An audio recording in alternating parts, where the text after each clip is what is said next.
You are watching Co-op for Two. I'm Jesse Reichler. There's a new detective narrative mystery game on the block, Suspects. Today we're going to take a look at it.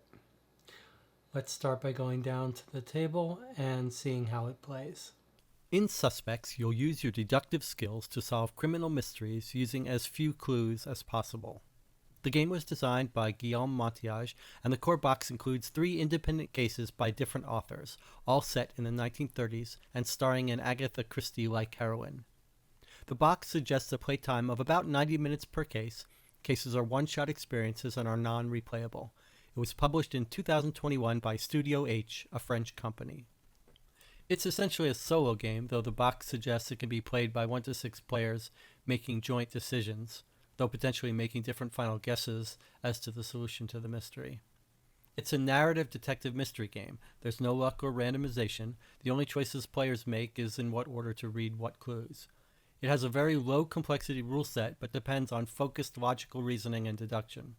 Players are scored based on whether and how early they are able to answer the questions associated with each mystery.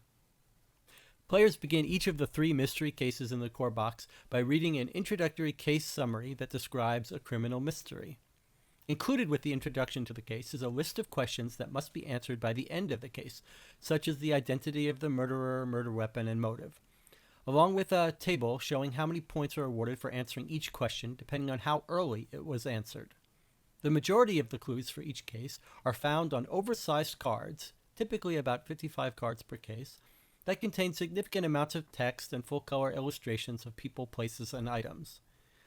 Each clue card is identified by a number and may unlock additional clue card numbers you can retrieve and read in whatever order you choose. Each case may also include an additional document or 2 that may help your investigation, such as a full-page map or diagram. These documents will also provide access to additional clue cards. Gameplay is simple. Players collectively decide which clue card to retrieve and read next from the set of clues that have been referenced by the introduction and previously read clue cards. At any point in the game, players will have multiple options regarding which clue to look at next, and at any point players may write down their best guess at answering a case question, or even change their previous answers, noting how many clue cards they have seen when they make each guess. These will be checked at the end of the game. The earlier that the players were able to guess the right answer, the more points will be awarded. Some clue cards are only available when you have met certain conditions, such as having previously accessed clue cards with certain keywords or symbols. Other clue cards may need to be combined by visually aligning multiple cards, such as combining a fingerprint clue card with a suspect clue card to identify the source of a fingerprint.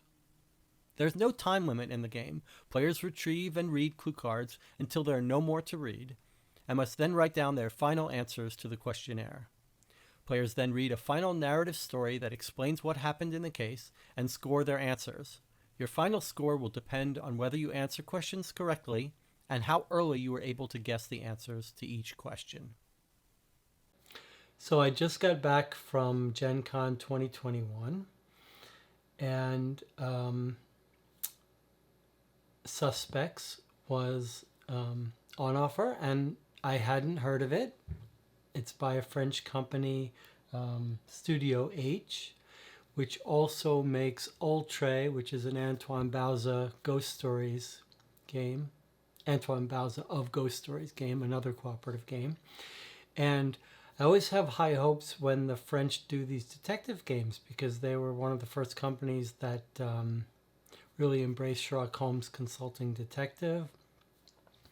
And Chronicles of Crime is another French design. So they seem to, there's something in the culture in France that likes these detective games. And I'm a sucker for them. So I'm very excited to see how it plays. Now, the base game here of Suspects has 3 mysteries. They're listed at about 90 minutes each. They're independent. It's not part of a campaign. The game design is by Guillaume Montiage. And they all star Claire Harper, who's this 1934 Agatha Christie inspired detective. But we're not going to play any of these 3 games. The first of which was written by Guillaume and then we've got a couple other authors for the other two. And you saw in the rules overview that these games have about 60 cards in them, playtime about 90 minutes, and they have some full-sized little accessory documents. But we're not going to play any of these three today. Instead, we are going to play this little packet that came with the game. I guess we should put this up so people can see. This little introductory free mystery that came when I bought the game. It's called the MacGuffin Affair. If you know Alfred Hitchcock, you know that was the term he used, if I remember correctly, to describe sort of the thing that the movie is nominally about, like the suitcase or the Maltese Falcon. It's sort of not important, but it's the focus of what the characters are trying to get, etc. So this is billed as a 1-hour mystery. Same basic rules as the full mysteries in this box, but shorter, obviously. But we also don't know if it's meant to be easier or an introduction, but starring the same woman here, Claire Harper. So we're going to learn and play this game, and then I'll talk a little bit about my first impressions of the game, how it compares to the other detective narrative mystery games that I love so much, like Sherlock Holmes, and I've played many of the others on the channel, and we'll see sort of where it fits in. We're also trying something new today. When I play these games, there's a lot of reading, and I tend to be staring down at the table reading, which the microphone has a little bit of trouble picking up. So I've got a lavalier mic, sometimes known as a lapel mic, on today. And we'll see how that sounds. Okay, let's get into it. I've got my notepad here. We've got our clue cards for the game. So this feels a little bit like Ignacio's detective series in that the reading is mostly on cards. Vienna Connection had the similar thing, but had full-size documents, but Detective was largely based on cards. Okay, so let's put those over here and let's read how to play in the introduction. You already saw basically how to play. All right, let's read the introduction to the MacGuffin Affair. The MacGuffin Affair Introduction, 5 August 1934, somewhere between London and Edinburgh, 12:30 p.m. I was thrilled to be leaving London with my father. He had contacted an old friend, Justice Cameron of the High Court of Judiciary in Edinburgh, who was more than happy to have the daughter of the famous John Harper, professor of criminology at Oxford University, join his team for 4 months. But my father and I could never have imagined that I would start my career in criminology on the train that took us to Scotland. It was 12:30 p.m. and the heat was stifling. The train was speeding along and my father and I were sitting in the dining car. Just as we were about to tuck into our dessert, the train entered a tunnel. The lights in the dining car went out and my eyes were drawn to a glow that was coming from the kitchen. It took me a few moments to realize there were candles. The waiters started to sing Happy Birthday, and the other passengers quickly joined in. The woman the waiter was heading towards looked surprised and moved. When the song ended, she blew out the candles and everyone clapped. This joyful scene was interrupted by the blood-curdling scream of Miss Jones, the cook, as the train left the tunnel. It took my eyes a few seconds to adjust to the light, but when they did, I saw that the man who had been seated at the bar had collapsed, motionless, with his head on the counter and blood gushing from his chest. His open eyes and blank expression left no room for doubt. He was dead.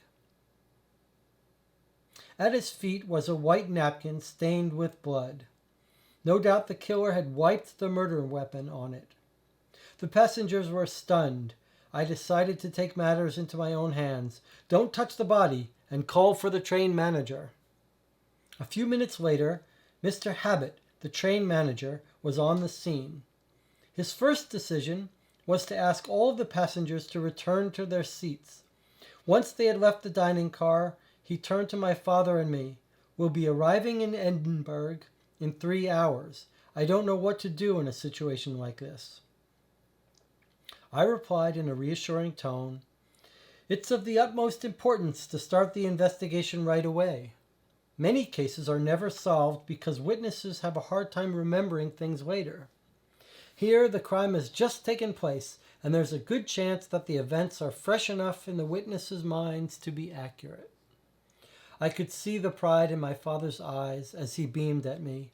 He confirmed what I had said and convinced Mr. Habit to allow us to conduct the investigation. After mulling it over, Mr. Habit agreed. "I'm sure it's rather unusual, but I've decided to trust you, Miss Harper. I'll tell the passengers that you will be calling on them to take their statements. I will explain that I've given my permission, which should make things easier for you. I'm counting on you. You must find whoever dared to commit a murder on my train."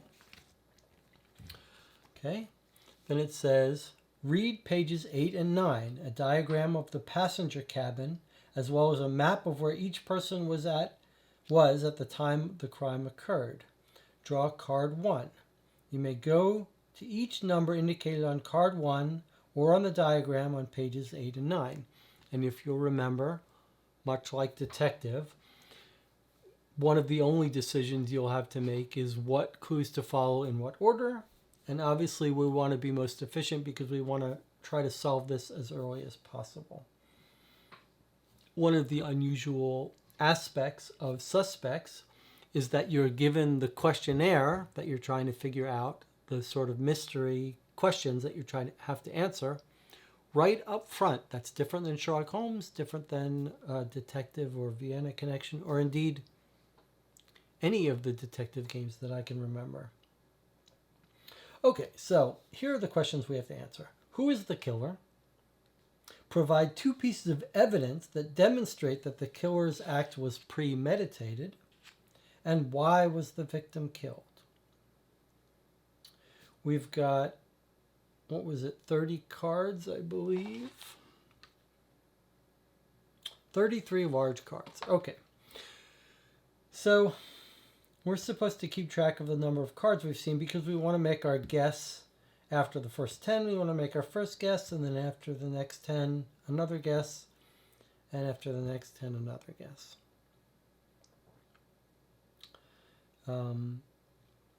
Okay, let's start by doing what it says. Read pages 8 and 9. Okay, here we are. Pages 8 and 9 are diagrams of the train cars. You may draw all of the clue card numbers that appear in these diagrams in any order you like. Question someone, go to a location, examine an item. The main suspects have all gathered in the small lounge, but have indicated their position at the time the crime occurred in this diagram.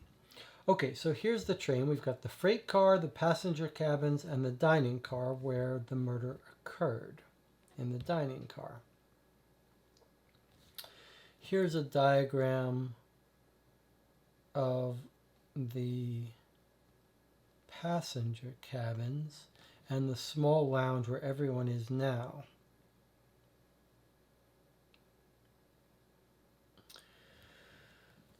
So we've got, looks like a door to the freight car. There's an arrow saying the freight car is this way. Here's passenger cabins, and then this way is the dining car. So I've got Major Stanman and Mr. MacGuffin, Mr. Bonneville, Mr. and Mrs. Harper, Mr. and Mrs. Porter, Miss Coulson, and Mr. Boyd. We can go visit 2 of them or go check out these rooms. Then there's the small lounge where he's called everyone to meet. Then here's the dining car.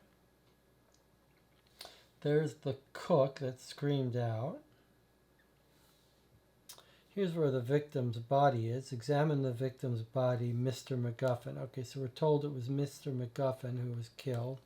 Were we told that back here?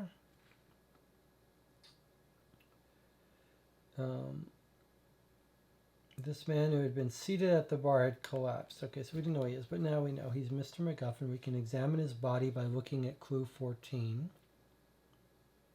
It looks like the reds are going to be people to question. The blues are going to be locations to go to. So we can go to the kitchen, go to these rooms, talk to these people, the cook, Mr. Bonneville, Boyd, Coulson, Mr. Edmund, Miss Porter. And this is where they were at the time of the murder. And we know he's got blood gushing from his chest. And we think the killer wiped the murder weapon on it. Okay. Miss Coulson's nearest to him. So is Mr. Bonneville, I guess. Guess if it happened at the bar, it's right around here. Okay. And then if we flip the next page, we can see there's a place where we could keep notes, but we've got our own notebook we're going to use. And then we can read the solution in the next couple pages when we're ready. If you'll remember from the rules, in this game, which is something I like, we'll see how well it's done, the game tells you basically you're going to read the entire set of clues. This is in contrast to something like Detective, where you only see a small subset. You're going to read the entire set of clues. The only nature of the game is you're going to try to solve it before you get to the end. Okay, so we've read 8 and 9. Those don't count as cards, however. And then it says draw card 1. So let's see. That's not card 1. That's just the cover page. Okay, here's card 1. Henry Habit. This is the train manager. So it's red. It's a person. So let's read what Henry Habit has to say. He's 34 years old. Mr. Habit seems to have complete faith in you. The passengers concerned seem to have gathered in the small lounge. I'll go and try to reassure them. That will give you all the freedom you need to carry out your investigation. Here's a diagram of the train. First, I indicated the different suspects' cabins in car 5.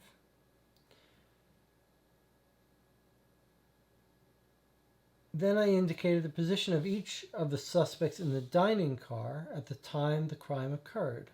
I've also indicated the location of Mr. MacGuffin, the victim. Good luck. Take the game aid.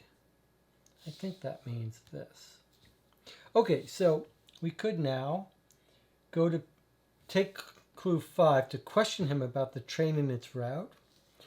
We could question him about the train staff and the passengers. So here's how we're going to keep notes, much in the same way that I have in playing Gumshoe or Sherlock Holmes or even Detective. I basically use a different page for each clue. So this is card 1, so I'm going to start a page here. But we also want to keep track of how many cards we've seen. So I'm just going to take a page here. I guess we don't really have to write it down. We can simply keep all the cards we've read over here and then just count them. But you'll remember we're going to want to make our first set of guesses after 10 cards, not more. All right, so we could question him about the train and its route. We could question him about the train staff and the passengers, or we could go to any of these locations. I guess if we're going to start talking to these different people, we might as well ask him about the train staff and his passengers. Okay, so we're going to want to keep track of what clues we followed. Although I like that it's all on cards. We can actually see, okay, we've only looked at number 1 so far. So maybe we don't have to take such good notes at this point. Let's ask about the train staff and the passengers. That's 23.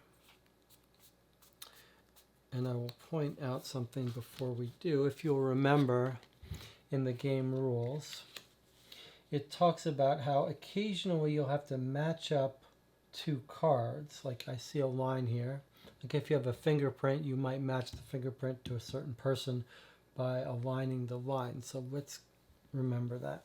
Okay, so we're asking Henry Habit about the train staff and the passengers. Let's hear what he says. I'm going to write down that we've read 1 and now we've read 23. Miss Jones is in charge of the kitchen and the bar. She was hired 3 weeks ago. Pretty recently. She's Mr. Bonneville's girlfriend. He knew we were looking for a cook, so he recommended her. Mr. Edmund is the waiter. I've been working with him on this line for the past 10 years. He's above suspicion. So here are his thoughts on different people. Major Standman, a clean freak. He unfairly complained to Miss Jones about the supposed uncleanliness of his cutlery. Mr. Bonneville, a regular client and Mrs. Jones' boyfriend. Mr. Boyd, a charming young man who takes our train now and again. Mr. McGuffin, I should have told you about this earlier. Before our departure, a man came up to him on the platform and handed him a package and several large envelopes. I wasn't far off. It seemed to me that the man spoke with a strong Russian accent. Okay, and here's a little conditional thing. You may draw card 31 if you have collected 3 Russian doll symbols. Interesting. Okay, so someone handed him some envelopes, a package and several large envelopes. A Russian person before he got on the train. Okay, let's put these here for now. So we'd like Russian dolls. We can ask about the train and his route. The cook is new.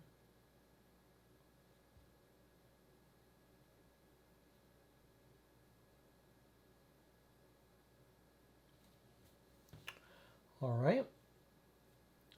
Okay, so the cook screamed was near him. I guess maybe we should talk to the people who was nearest first. Let's talk to Miss Jones, the cook. 17.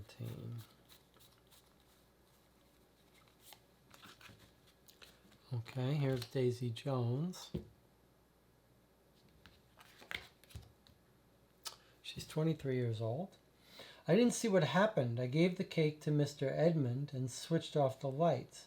When we came out of the tunnel, I couldn't help but scream when I saw Mr. McGuffin. So here are her thoughts on the people. Mr. Bonneville, my boyfriend, he looks like a tough guy, but he's actually quite a softie. Major Standman, an unfair lout. He's the guy who complained. The neat freak. Mr. Porter, quite the romantic. You know that if you read the very specific instructions for cake, you'd know that if you read the very specific instructions for cake, which were certainly written down by Mr. Edmund. He made very clear that we had to be very discreet about it in order to make a big surprise. Mrs. Porter, she's lucky to have a man like Mr. Porter. I guess that was her birthday. Mr. McGuffin, a charming man, he was on his way to Edinburgh for an antiques fair, but he said his whole evening was mine if I wanted. I hope that my fiancée, Mr. Bonneville, didn't hear him say that. Miss Colson, a very beautiful woman. Okay. And these actually line up. Well, I guess they're not quite the same if we had to compare them. All right, well, she had no more information for us. Let's put the cards that don't have any additional information. I don't know where to put them so you can see them. I'm going to put them over here if we've done. All right, let's do it this way. We'll put the clues here that have no more things for us to read. Like there's no more leads for us to follow on this card. That card is complete. These we haven't completed yet because we haven't asked we haven't asked Henry Habit about 5, and we haven't collected 3 Russian doll symbols. Okay.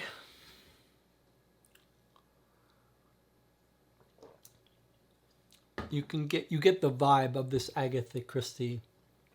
Lots of characters, lots of personalities.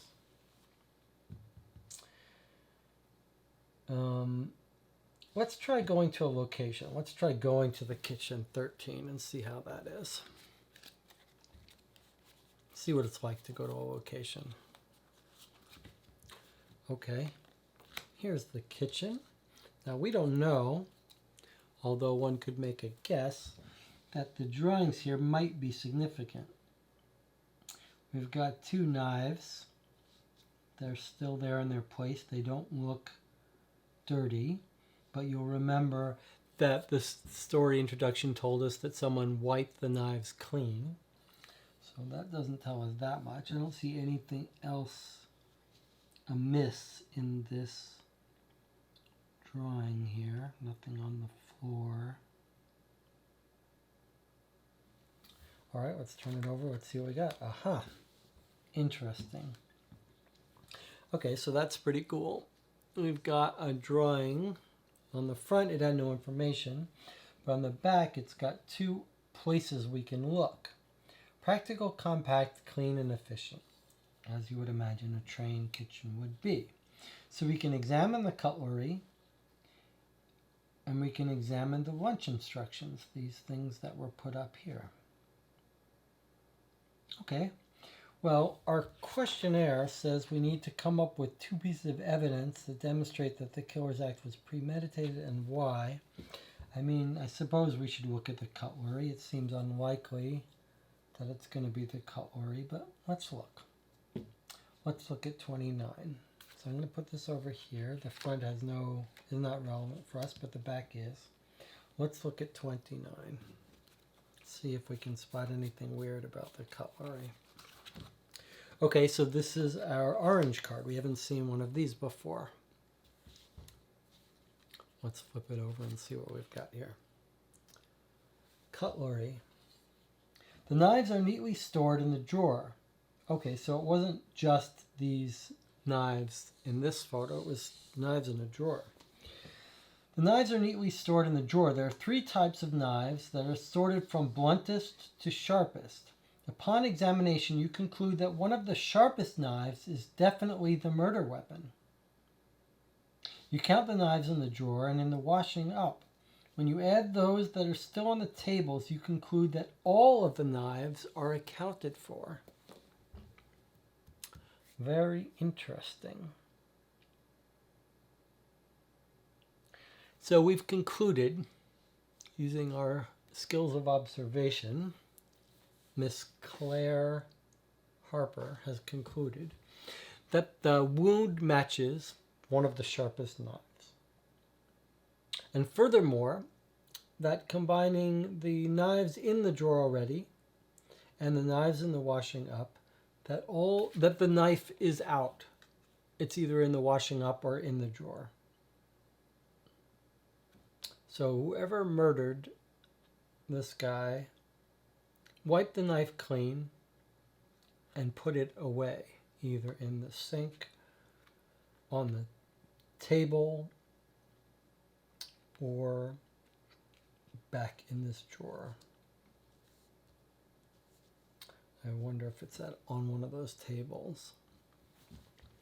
All right, so that clue is finished. There's nothing there. There's no more clues for us to observe. We've looked at 3, 4, 5 cards so far. 5 of the 30. 5 of the 33.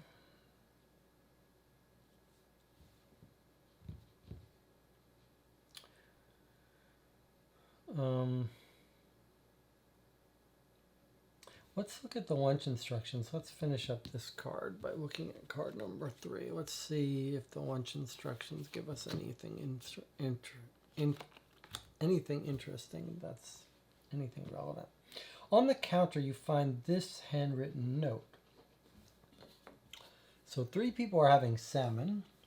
Mr. Boyd, Miss Porter, and Major Standman. 4 people are having prime rib. Bonneville, Harper, Coulson, and Porter. 2 people are having risotto. Harper and McGuffin. Mr. and Mr. Porter seat at the back of the room, table 1. Okay, that's here. That's pretty far from the victim. Bring the cake out at 12:30 p.m. precisely. Serve the dishes accordingly. Switch off the lights. Light the candles and sing happy birthday. It must be a complete surprise. Well, that's suspicious, right? It's suspicious that this person wanted the cake out at exactly this time.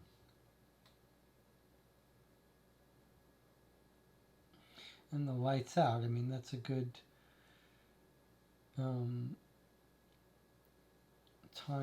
good way to kill someone when the lights are out.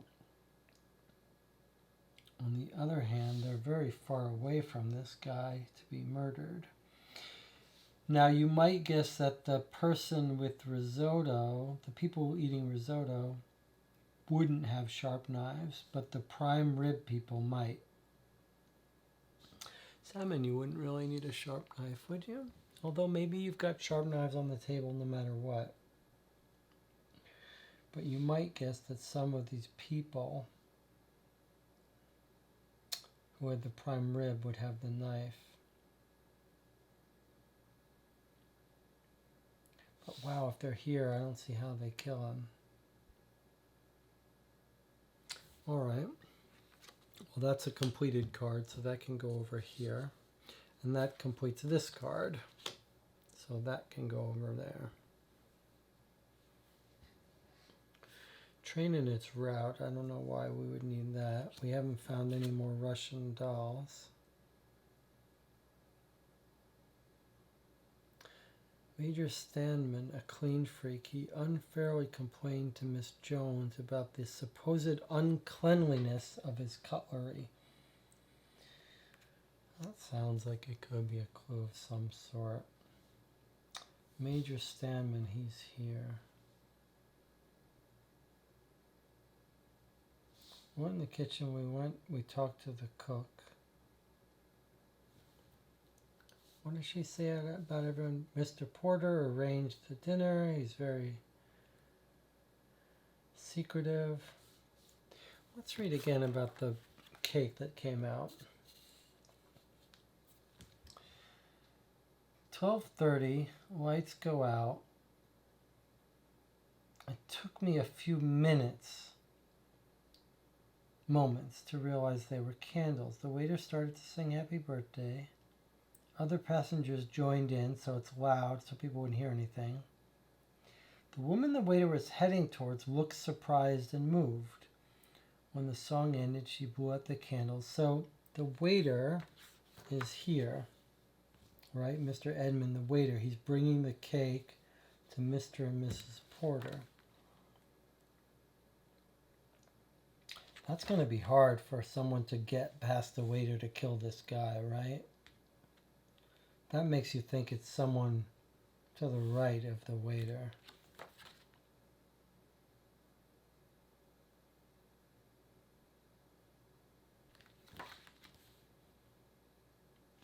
Mr. Bonneville would be standing right next to our murdered person when he fell, right? If our Mr. MacGuffin's at the bar. So Bonneville seems like a good person to talk to. Let's talk to Bonneville, 27.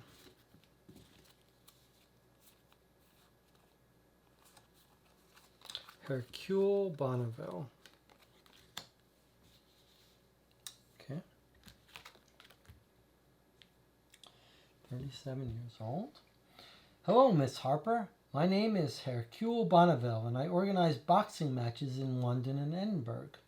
I take this train often. I was so focused on the candles, I didn't see the murder take place. Now that I think of it, I thought I felt something move in front of me, down by the floor. But the train's windows were all open, so I could be wrong. Miss Jones, the cook, she's my girlfriend. She's a fantastic girl. Mr. MacGuffin, a low-level skirt chaser. Major Standman, I had to stop myself from giving him a knuckle sandwich when he laid into Miss Jones. about the cutlery being dirty. Miss Coulson, a handsome woman. I had already noticed her on the train a few weeks ago. Mr. Boyd, a nice enough young man. I had tea with him and the Major around 10 a.m. this morning. Okay, nothing more on this card to investigate.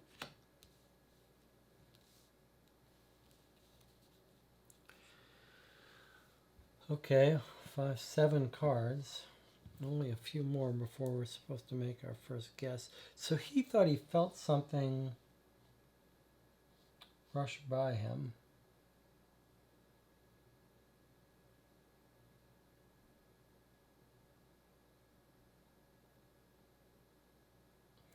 Let's talk to the guy who's complaining about the silverware. That seems like there's something odd about that. That was Major Standman. So he's here. He's to the right of the waiter. So he is in a good position to sneak by. 18.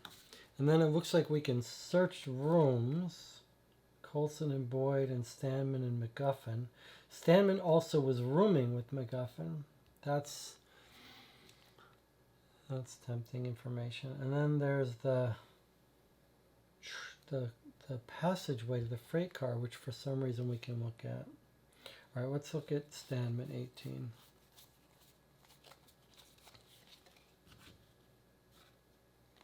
Major Standman. Major Standman, British Army, at your service, Miss Harper. Do I have any idea who the murderer might be? Negative.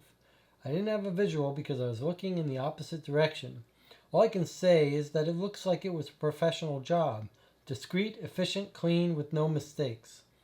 A blade must have pierced the victim's heart, so he had no chance to fight back.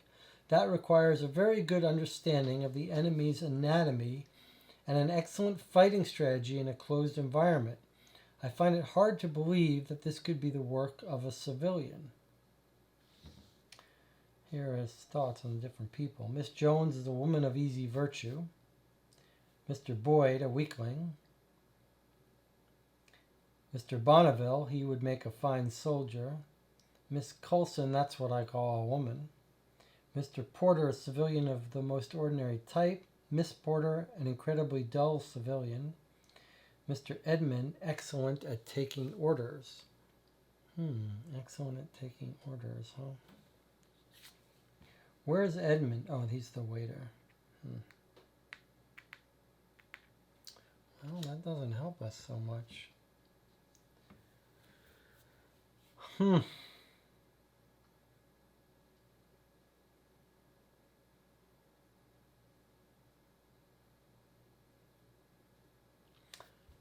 What does he say about Major Standman? A clean freak. He unfairly complained to Miss Jones about the supposed uncleanliness of his cutlery.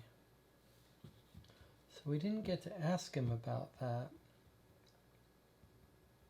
He doesn't say anything to us about it.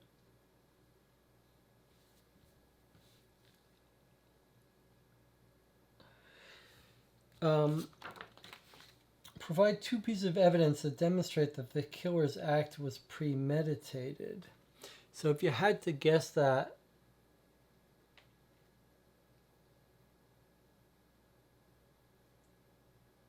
what would you guess? That it was planned to happen in the dark? That the timing coincided with the lights being off at this specific time?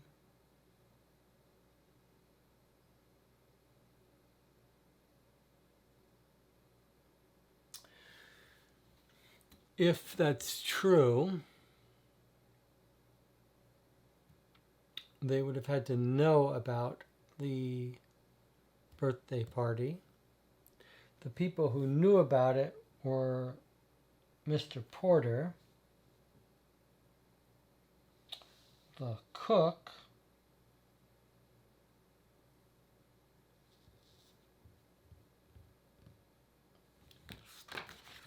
who is the killer?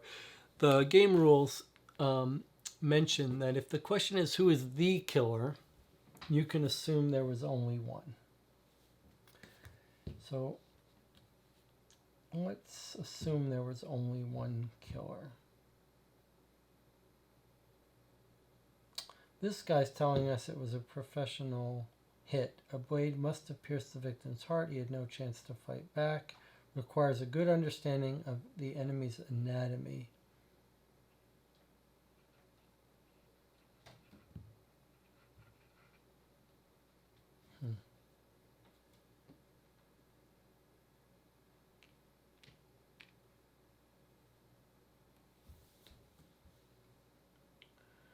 Major Stedman and Mr. MacGuffin are sharing a room. So is Miss Coulson and Mr. Boyd.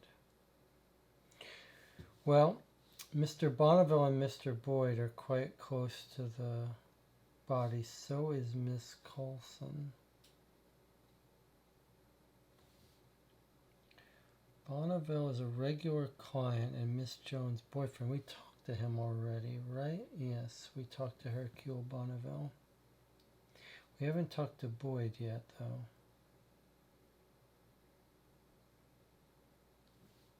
Boyd is, this guy says he's a weakling. These guys says he's a nice enough young man. I had tea with him and the major around 10 a.m. All right, let's talk to Mr. Boyd, 11.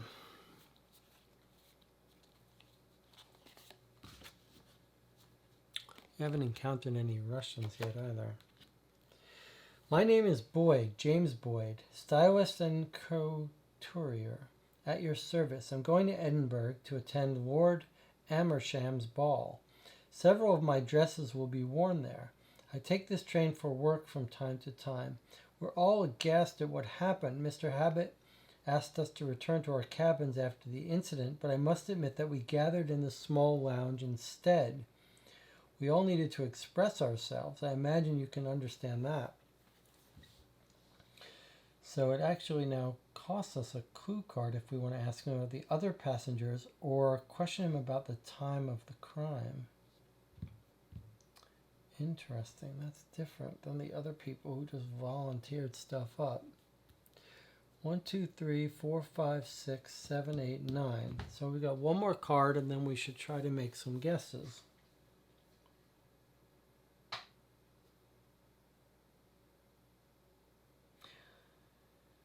Let's ask him about the time of the crime, 8.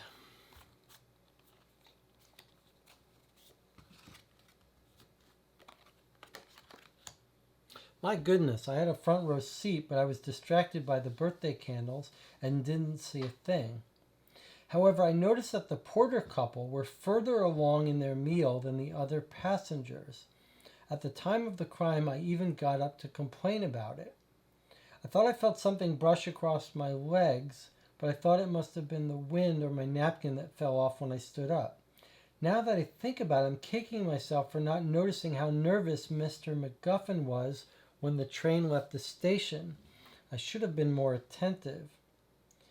You may draw card 31 if you have collected 3 Russian doll symbols. So this is a Russian doll symbol. And where was our other card that mentioned them? It was down here. Was it also 31? Yes. So both of these cards say the same thing. You can draw 31 if you've collected 3, and we've got 2 of them. So we've drawn 10 cards. Both people feel something underfoot.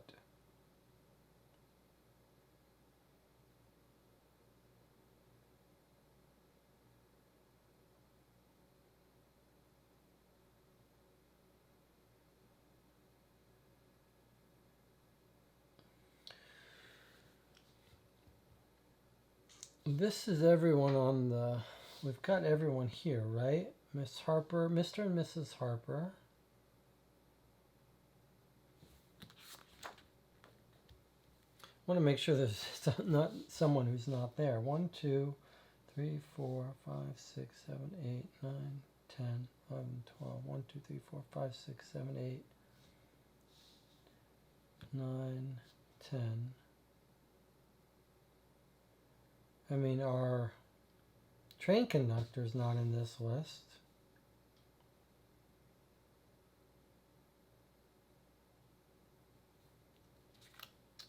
All right. Henry Habit. It's always possible he's our culprit.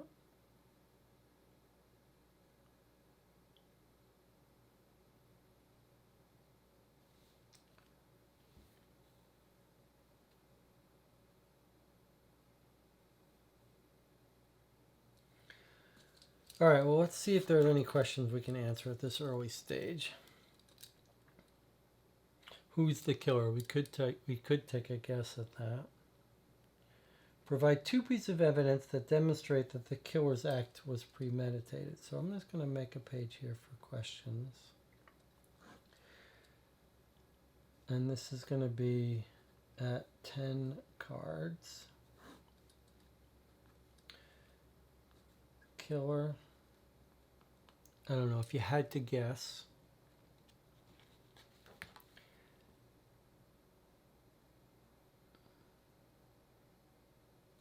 There's to the locomotive.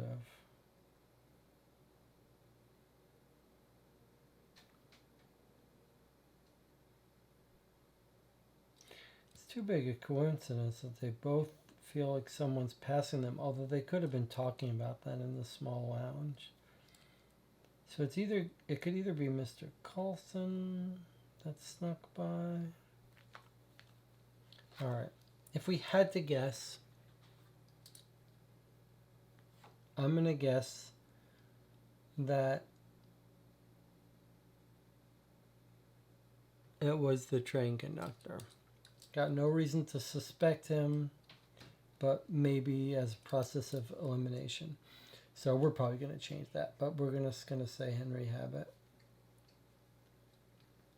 Okay, now, more interestingly, evidence that it was premeditated.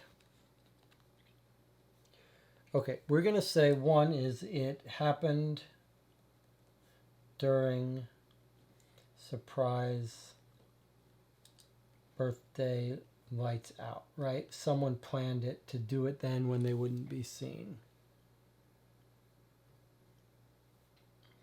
Which also gave them a good opportunity to dispose of the murder weapon in plain sight.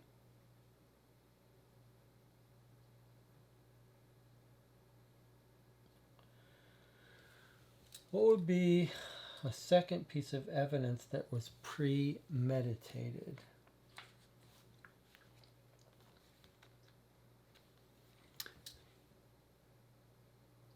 Access to the sharp knives.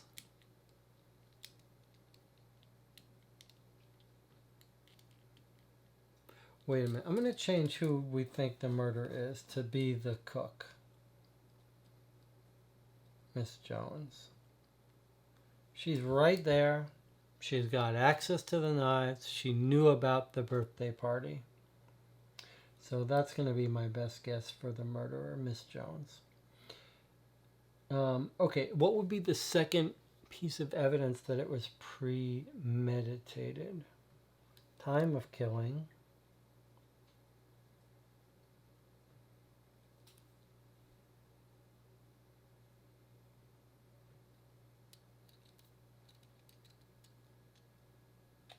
Time of killing when the lights were out, but would you say that a second piece of evidence would be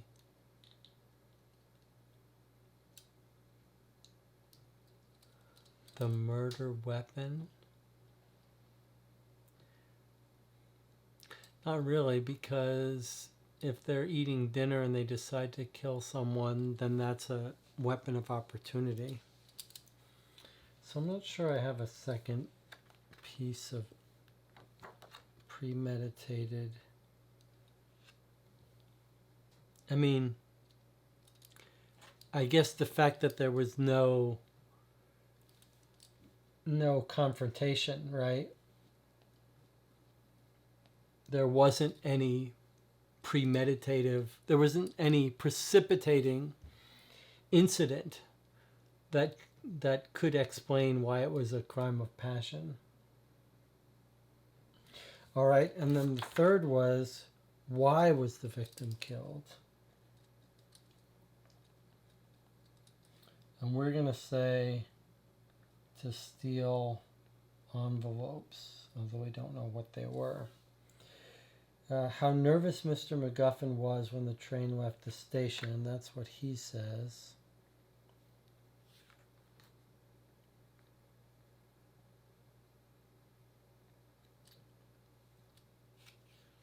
And what else did he say? Like someone said something about Mr. MacGuffin.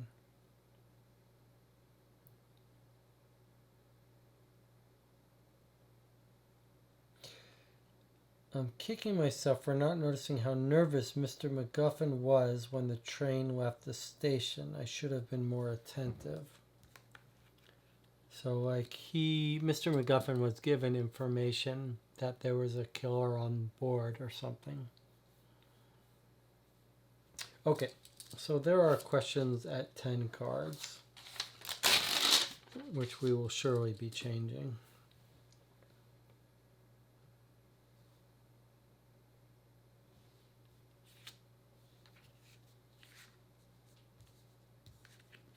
All right, where to next?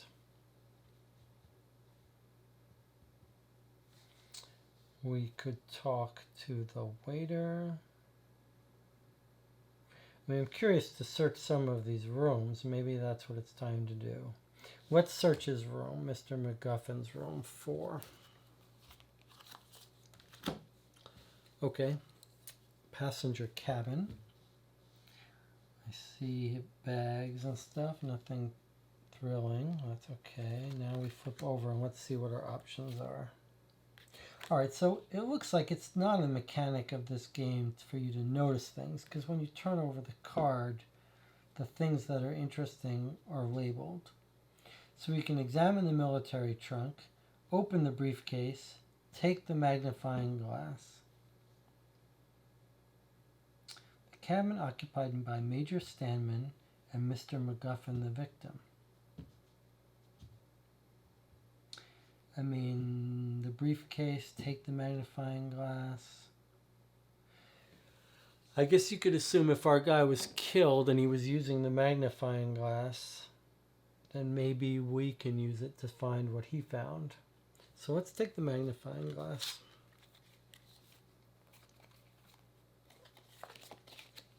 We're going to put this here because we haven't finished resolving it. Let's look at 9. You find a magnifying glass sitting next to a biography of Admiral Nelson. It will certainly be useful for observing details that are hard to see with the naked eye. You may take card 7 and place it on top of the train diagram, page 8 of the booklet. That's interesting. We may, let's do it. I don't know why we wouldn't. Take card 7. Look at that. It's a green card. I'm not sure what this refers to. It says plan. Aha, look at that. So it's an additional location card, but what is different about it? It's the dining car again. It's identical to this middle part of the dining car, but it has a new thing to look at. With the magnifying glass, we can look at the victim's body. Actually, this is the same body. That hasn't changed. But there's a magnifying glass here next to Mr. Boyd. That's what's changed. Everything else is the same. Okay, so I guess we put that here. And let's look right now at this new thing, 22. What do you think that is? So we're looking now at this area of the floor, it looks like. Aha, look at that. It's carpet. A dark stain on the dining car's carpet catches your eye. With the help of the magnifying glass, you can see this stain is a smear of black polish, probably shoe polish. The stain is fresh. Place this card along the right edge of each of the suspect cards that have been discovered. If the lines match up, it means that the suspect's shoe polish color matches the stain on the carpet. Okay, so this makes sense. If we think someone was crawling along the floor to get past Mr. Boyd, to get to Mr. MacGuffin, then the tops of their shoes might have been dragging on the carpet. So let us try to line this up with the people we've seen so far and see if any of them match it. So here's Mr. Boyd. Well, it doesn't match him. Here's Henry Habit. It does not match him.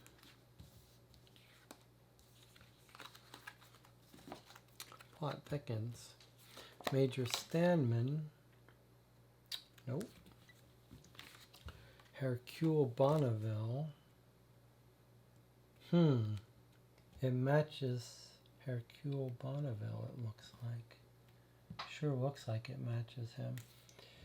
But now, why would he be going this way? That's a little odd, right? Does that really match? It sure looks like it. Well, wait a second. Yeah, that sure looks like it matches his, but he would have an opportunity to see when the scheduled birthday party was, if he's dating the cook and he went into the cook's office, the cook's kitchen. Let's just look at this cook again. No, it's not her. Okay. Well, card 22, shoe polish, matches Hercule Bonneville.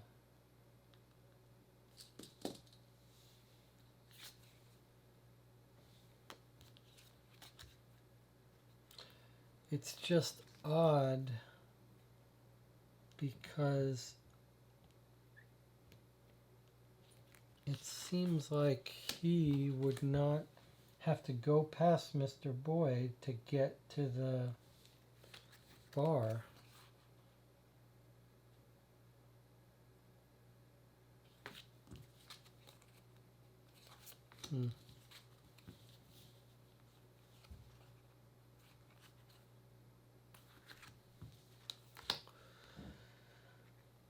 But maybe we're sort of misreading. Maybe he did have to get past him this way.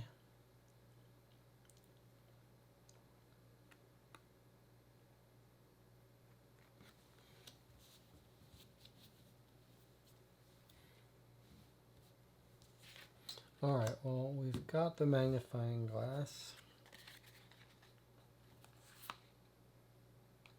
If we now view Bonneville as the most likely suspect because of his shoe polish, let's see what else has been said about Bonneville. A regular client, Miss Jones' boyfriend. What does anyone else say about him? My boyfriend, he looks like a tough guy, but he's actually quite a softie.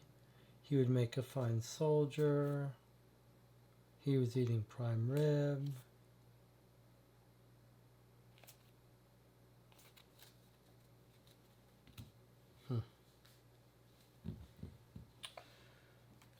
All right. Well, let's see if we can find other information about MacGuffin's property. We took the magnifying glass. Let's open the briefcase 20.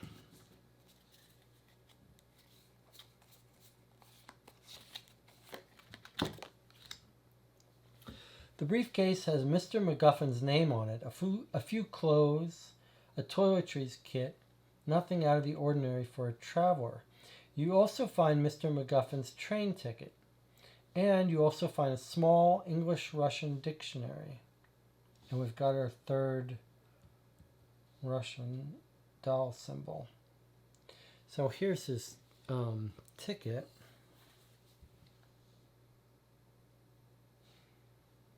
Passenger Mr. McGuffin, additional baggage, 75 kilograms in the freight car.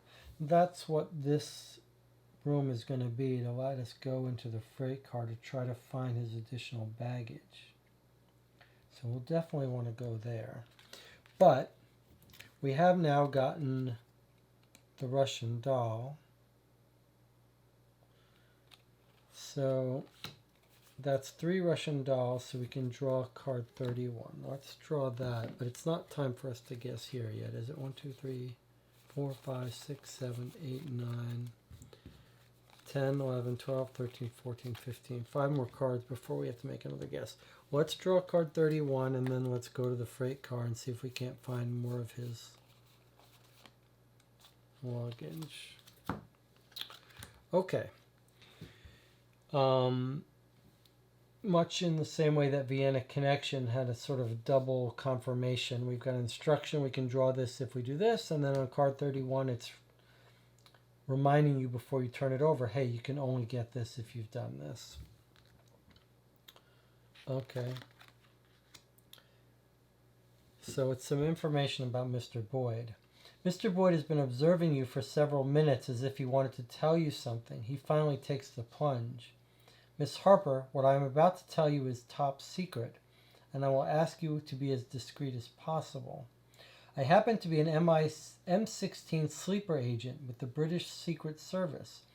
My liaison officer activated me yesterday, knowing that I take this train often. He told me that valuable documents about Soviet Russia were likely to be circulating between London and Edinburgh. It's obvious that Mr. McGuffin's murder is tied to these documents. I wasn't vigilant enough. I'm counting on you to solve the case. Makes sense. He was handed some secret documents and he was killed for them. Okay. Doesn't really help us that much. Except if we believe this guy.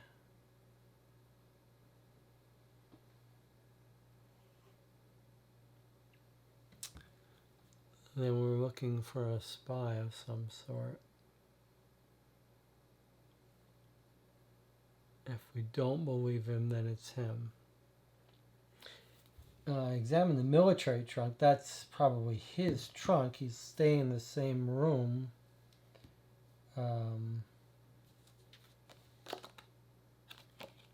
Mr. Boyd has been observing you. So Boyd is not Standman. Mr. Boyd is this guy here. So who's Major Standman? Have we talked to him yet? Oh, Major Standman. British Army at your service, I see.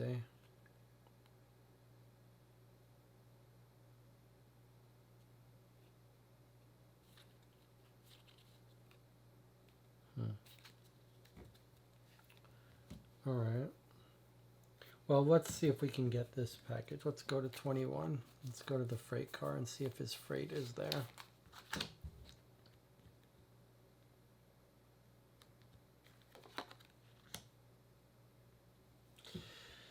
You find the door leading to the freight car ajar. Upon closer inspection, you can see that it was forced open, but any well-equipped amateur thief could have picked the lock. Curious, you enter the freight car. So we can examine the window and examine the safe.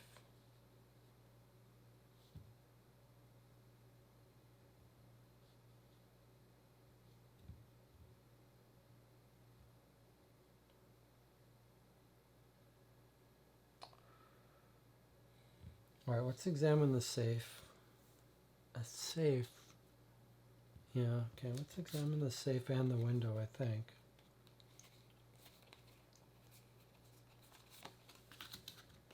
Here's the safe. The safe is open and empty. The key to the safe is in the lock. The key is on a chain, but the chain is broken.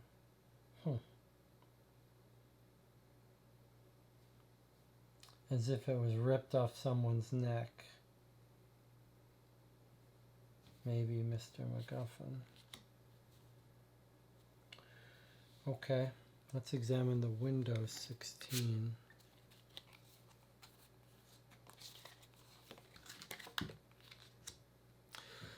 Through the small window, you can see the British landscape speed by. Since there are no passengers in the freight car, you don't see who could have left this window open. So you think someone stole his papers and threw them out the window? I mean, that seems like it's pretty likely. 5, 6, 7, 8, 9, 10, 11, 12. 1, 2, 3, 4, 5, 6, 7. So we've got one more, and then we're supposed to make our next guess. We've completed this card too.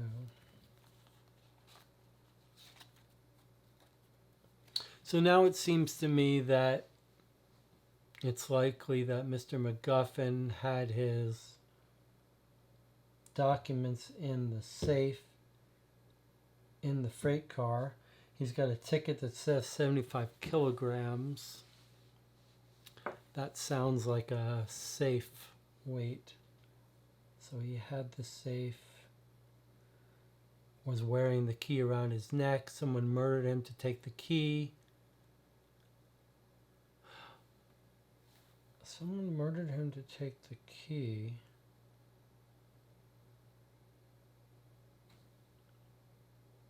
And went that way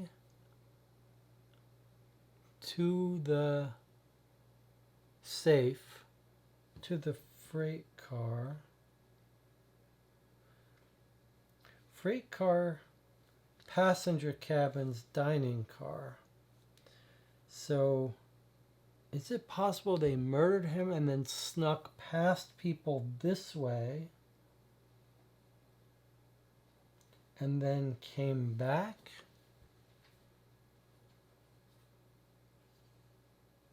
That would explain by Mr. Bonneville's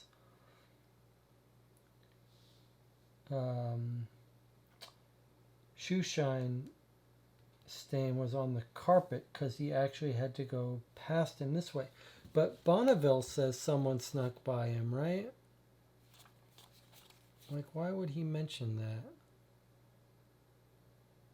I didn't say the murder take place. Now that I think of it, though, I thought I felt something move in front of me down by the floor. Could just be saying that to throw us off.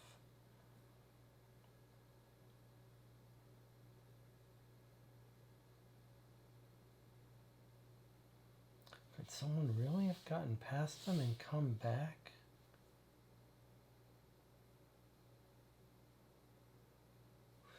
Let's just look at Henry Habit again and see.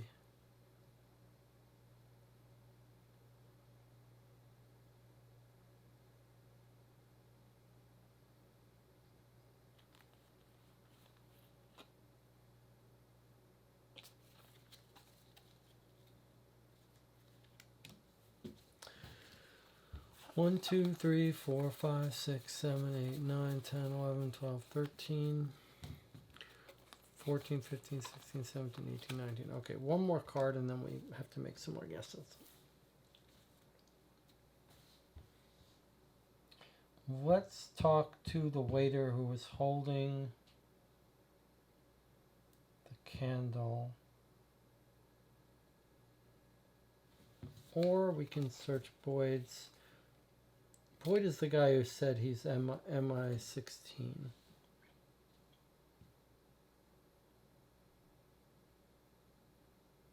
All right, let's talk to the waiter. 24.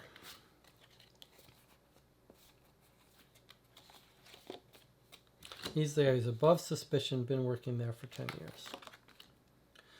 Obviously, I had nothing to do with this incident. I simply served the cake according to the very specific instructions that Miss Jones must have received from Mr. Porter.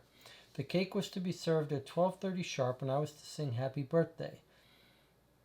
I wasn't that surprised either, because we do get unusual requests from time to time. Okay, he says Mr. Major Stanman is a self-assured soldier. Miss Jones' fiancé, a former boxer. His tattoos make me think he must have some rather unsavory friends. Mr. Porter loved his wife. He must be more enamored with his wife than he lets on. He's trying to say, why would he have why would he care so much about her birthday when he doesn't seem to like her that much. Mr. Boyd, it's a good thing he was here today. He sings much better than I do. Miss Coulson, traveler, I've already had the pleasure of serving in a restaurant. Mr. MacGuffin, a second-rate Romeo. And then we could check his, just to see if it's his finger footprint. No, it's not. All right, we have to make some guesses here. Okay, here's our 20 card guess. Okay, the killer, we're going to say now that it was Hercule Bonneville, based mainly on his shoe shine stuff being on the carpet. Premeditated is going to be same answer as before. During surprise.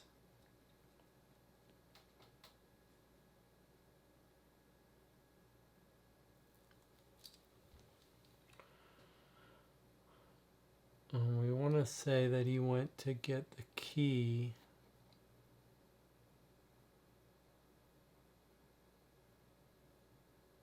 So I guess that would be a better piece of evidence that was premeditated, that he wanted to steal. Well, the motive, that's what we're going to say, the motive. Why was he killed? Why was to steal documents about Russia.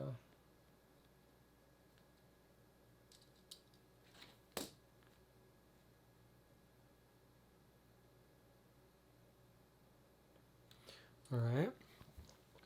Well, we're clearly sticking with our normal pattern of taking twice as long to finish these games as the designers intended, since we've been at it for about an hour now. But let us continue.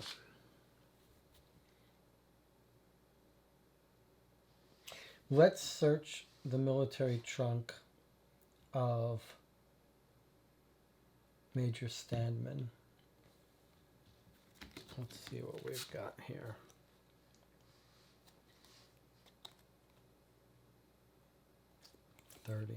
I'm just thinking about whether there could be multiple people involved. Okay, here's his trunk. The trunk is labeled Major O. Standman, British Army. Your curiosity gets the best of you, and you open it. Inside, impeccably arranged, you find 2 bayonet rifles from the Napoleonic era, a toiletry bag containing a very sharp razor, some clothes, a shoe brush and shoe polish, a book about antique coins, a sword in its sheath, and a ticket for the 8th Edinburgh Antiques Fair. That's odd. Don't we think that MacGuffin was going to the Edinburgh Antiques Fair?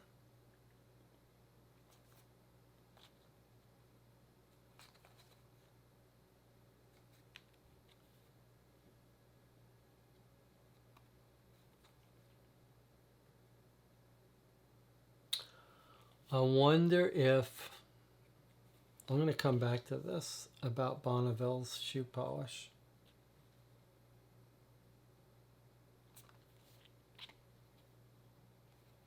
I want to find who said he was going to the Antiques Fair.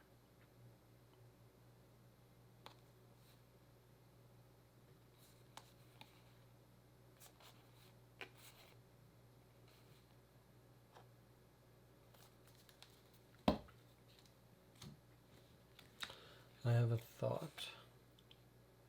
I'm going to find this first.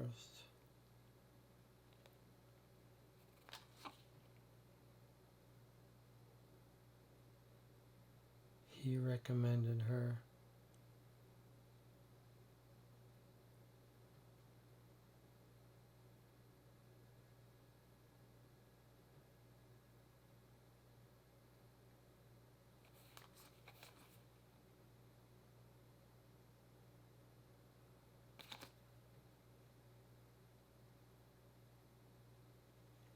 Going to Lord Amersham's ball. Wow, I thought someone told us about the Edinburgh Antiques Fair.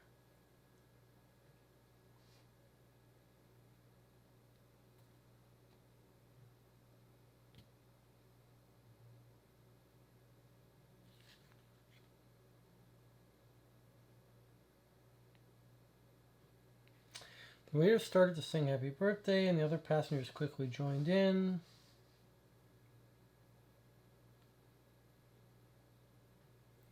So it took some time. They have the whole time to sing happy birthday. And the waiter tells us, it's a good thing he's here today. He sings much better than I do. So it seems like card 24 tells us it's not Boyd because he was there singing. And I really think that somewhere we heard about the Antiques Fair.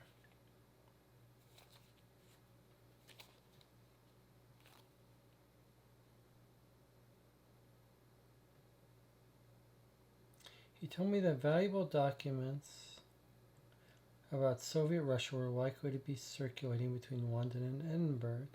It's obvious that Mr. MacGuffin's murder is tied to these documents.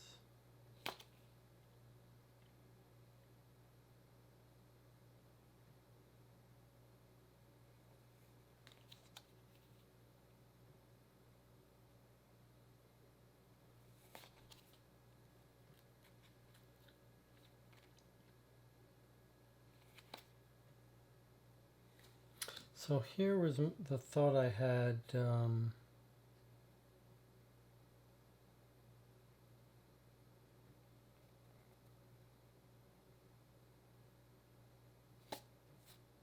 Oh, here we go.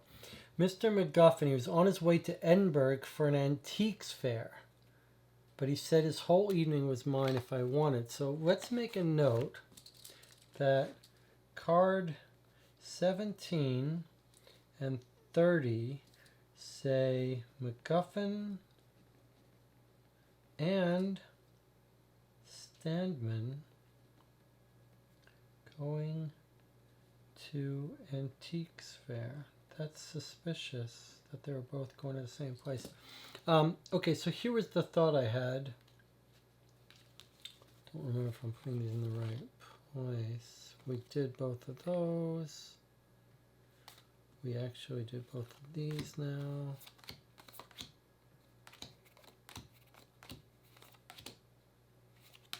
Yes, okay. So here was the thought I had. We found this great looking clue of dark stain on the dining room carpet catches your eye, and a way to find out who it is. And two people told us that they felt someone brush by them. And we thought, well, it could be Hercule Bonneville. It matches his. It's his shoe polish. So then we thought, well, that's him. That's great evidence that it's him that snuck by and came back. But it's an awfully long way to go back if we think they stole it to open the key in the freight car and then came back. They would have had to go through the passenger car and then back through.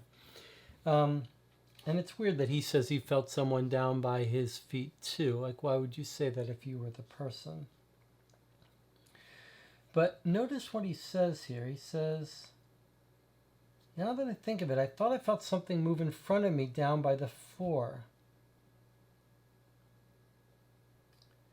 But the train's windows were open, so it could be wrong. Let's focus on the candles.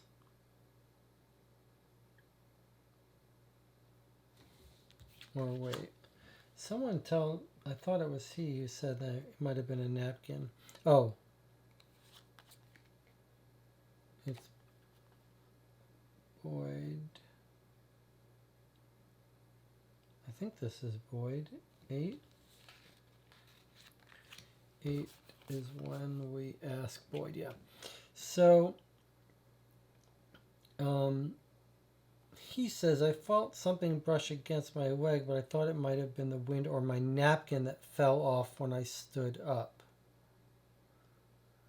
So I was thinking that it's Bonneville's shoe polish. Maybe he got down on the floor to pick up something. But it's actually Boyd who says that his napkin dropped. So I don't know. Now I don't know. But it could have been. So I was thinking it's a false alarm that he's got black polish, shoe polish. If it was here, maybe he was just looking down for his napkin.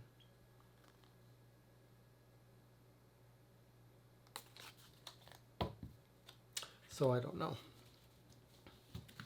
Let's make sure that we haven't put anything in here that's got more information for us.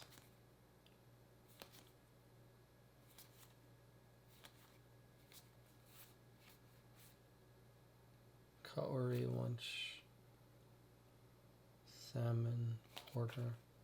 All right, it's time to talk to Mr. Porter, who had this whole birthday thing worked out.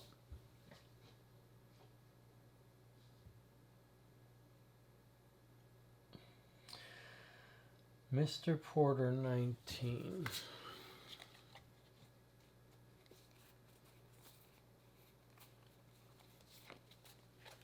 See if he's Russian.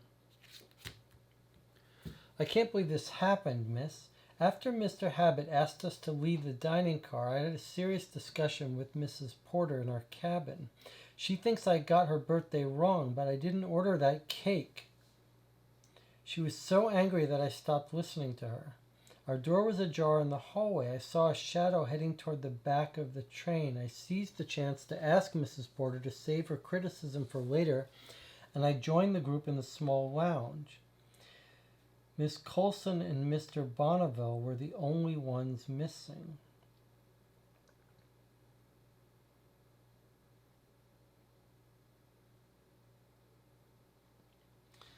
Mr. Edmund, he was stingy with his service, and I never asked him to sing. Major Stammen, the straight back, the stern face, he's the kind of person that scares me a little. Miss Coulson, a charming woman. So, Coulson is the cook, right? No, that's Daisy Jones. Who's Coulson? You haven't talked to her yet? You haven't talked to Miss Coulson yet? But he says, I had a serious discussion with Miss Porter in our cabin. She thinks I got her birthday wrong, but I didn't order that cake. So this makes us think it's the cook. I mean, the cook says...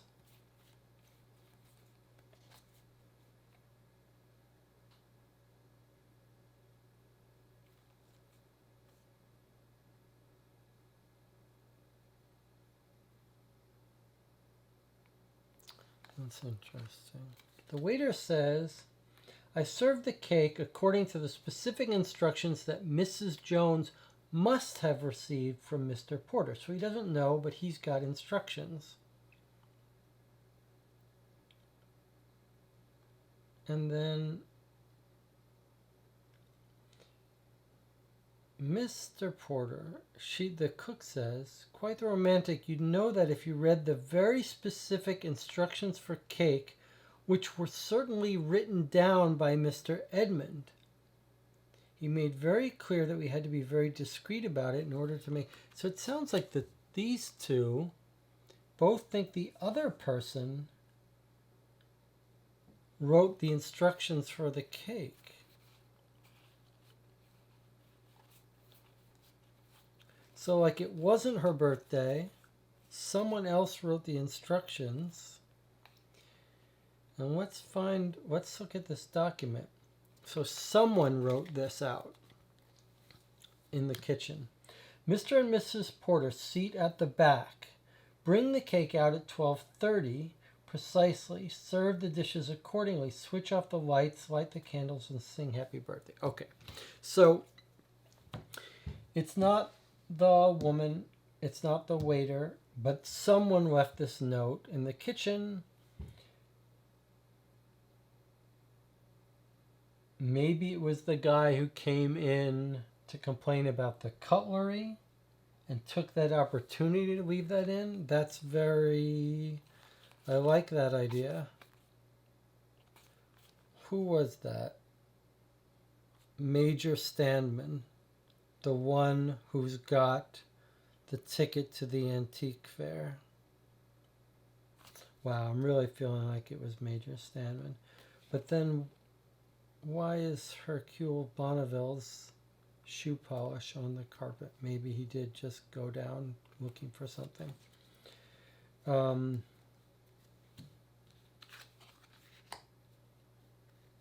Have we talked to Major Standman yet?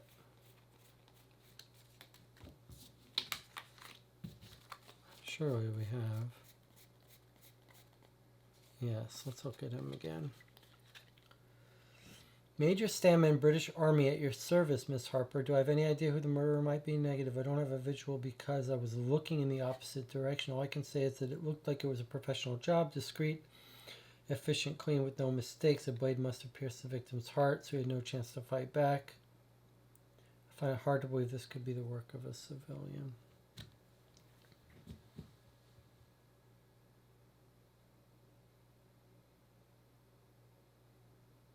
He comes in, he leaves the note while pretending to argue with her about the cutlery.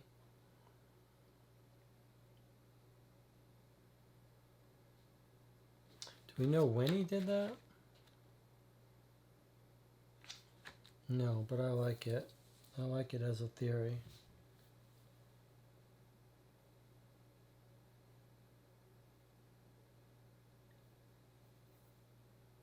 So this guy says he sees some people running towards the back. Miss Coulson and Mr. Bonneville were the only ones missing. Coulson and Bonneville were missing from the small lounge. We talked to Bonneville. He's the girlfriend, and he thinks Coulson is a handsome woman. Already noticed her on the train a few weeks ago. He's a lout, so maybe he was sneaking back there to be with her, and that's why he was missing.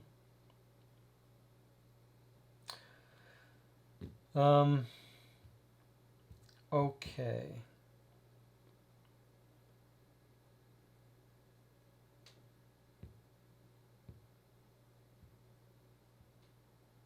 And I don't remember who Mr. Harper is, Miss Coulson. Let's talk to Miss Coulson. Let's see if she can alibi this boyfriend who's a lout. Coulson, 25. Emma Coulson. Okay, she's a looker. Miss Coulson fans herself agitatedly. I'm going to Edinburgh to visit a cousin I haven't seen for ages. I was mesmerized by the candles at the time of the murder. With all the noise and dim light, anyone could have done it. I thought I felt something move to my left when I was turned around and had my back to my table to look at my cake. So she's over here. She feels something to her left next to her. Here. not very helpful. She thinks the cook is a lovely woman. He was more interested in women than anything else. He even made advances at me, but I quickly put a stop to that. Major Stanman, the epitome of a soldier ready to obey orders. Mr. Boyd, a young man who's curious about everything, who's traveling in the same cabin. He's going to Edinburgh to attend a ball. Mr. Bonneville, he gave Mr. McGuffin a nasty look when Mr. McGuffin spoke to Miss Jones. Not very useful. Let's just compare her shoe polish things just in case we get multiple people who match. There's our guy.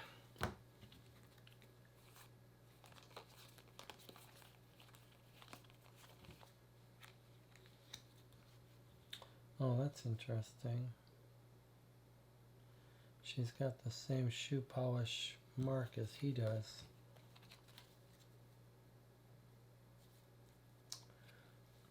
That's interesting, but doesn't really help us.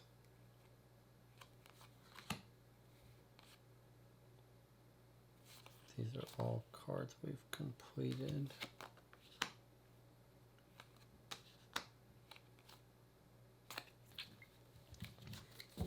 So is that right that we haven't done both of these?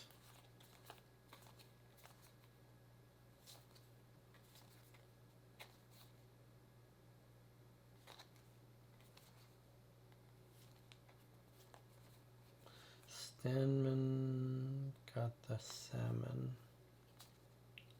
Do you need a sharp knife for salmon?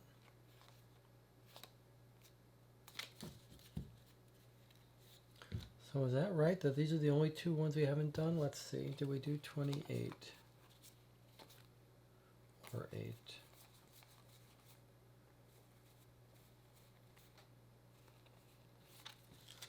We haven't done 28 or 8. No, that's not true. Sure, we did 8. But we haven't asked Boyd about the other passengers. And we haven't asked Henry Habit about the train and its route. And that's the only ones we haven't done. 1, 2, 3, 4, 5, 6, 7, 8, 9, 10, 11, 12, 13, 14, 15, 16, 17, 18, 19, 20, 21, 22, 23. So we still have a bit more before we get to the next. Oh, that's it. There's no more next one. It's just before this, after we read the last one is our last guesses. So we're not going to get a chance. Is that right? We did a guess at 20 cards. Yeah, I guess that's it. Okay. So this is just the least number of points we're going to get. There's no point in trying to guess earlier. All right, well, we've got more people to look at. Miss Coulson. We talked to Mr. Porter. Let's talk to Mr. Harper, 32. John Harper. Oh, that's our father. Your father has always given you sound advice. You ask him for his opinion on the matter. This is like talking to Sherlock Holmes or Watson. Claire, remember what I taught you, especially about Occam's razor. The simplest explanation is usually the right one. I think that this is particularly true here. We should focus on the practical circumstances of this murder. Let's not search for irrational explanations when there are none. Let's use the process of elimination to rule out suspects who couldn't logically have committed the crime. Then we'll see things more clearly.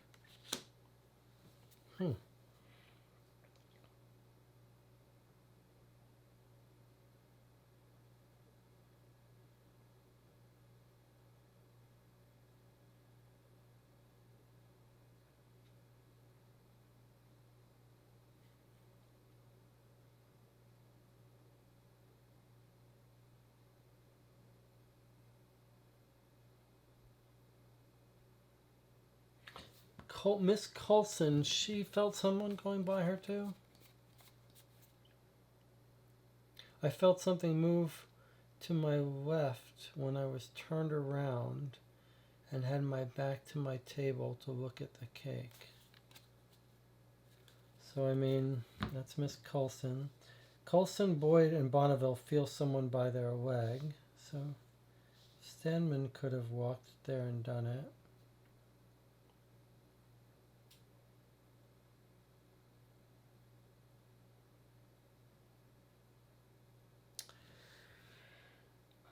But then this guy tells us that the only people missing... Let's read what he says there again. Okay. Our door was ajar in the hallway. I saw a shadow heading toward the back of the train. I seized the chance to ask Mr. Porter to save her criticism for later and joined the group in the small lounge. Miss Coulson and Mr. Bonneville were the only ones missing. So that's the one. He thinks she's hot. She thinks she likes him too. Like, I'm thinking they just went to hook up. She thinks... No, she doesn't think he's hot. She just says he gave Mr. McGuffin a nasty look when McGuffin spoke to Miss Jones.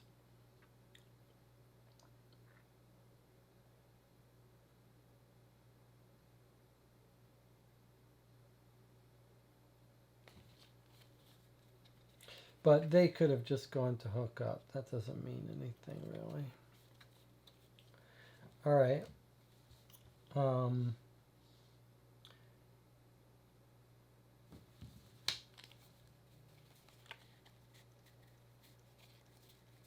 Who did we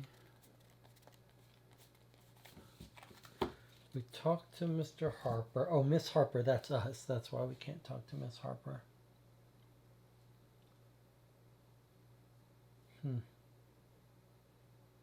Well, let's see what Mrs. Porter has to say. 10. And Dolly Porter. My name is Miss Porter. Mr. Porter and I are going on a tour of Scotland, but I can't say that the trip is off to a good start. Yes, there's been a murder, and it's a pity, but more importantly, it's not my birthday at all. Mr. Porter got the date wrong. What a dolt. I've never been so embarrassed in my whole life. Of course, I blew out the candles. I didn't want to humiliate Mr. Porter, but the first chance I got, I took Mr. Porter back to our cabin and gave him an earful. He quickly left to join the others in the small lounge. Question her about the other passengers. All right, so now we know that someone else wrote that note. Why doesn't this guy tell us where he was?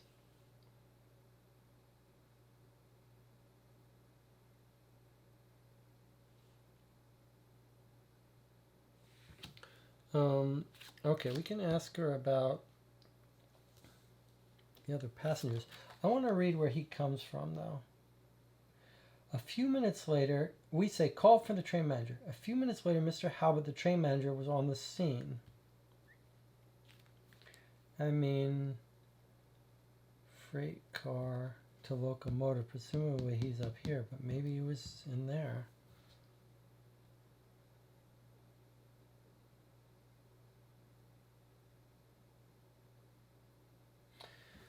All right. Let's talk more to the... I want to rule out this train conductor. Let's question him about the train and its route. 5. Though I wouldn't describe it as luxurious, this is a high-class train. It connects London and Edinburgh. It features a dining car and a freight car.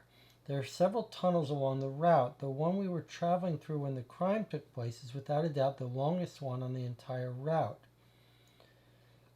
Our passengers are usually businessmen and a few tourists. I know that tomorrow Edinburgh is holding the biggest antiques fair in the country. Many of our passengers travel there from London every year. So it's not that unusual that they would be going to the antiques fair. And now we've finished that. Someone killed him in this tunnel to get those documents and pass them out the window.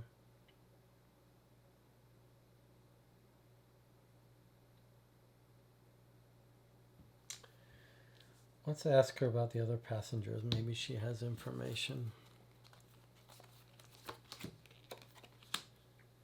I'm very observant, you know. I think the information I have will be of interest to you.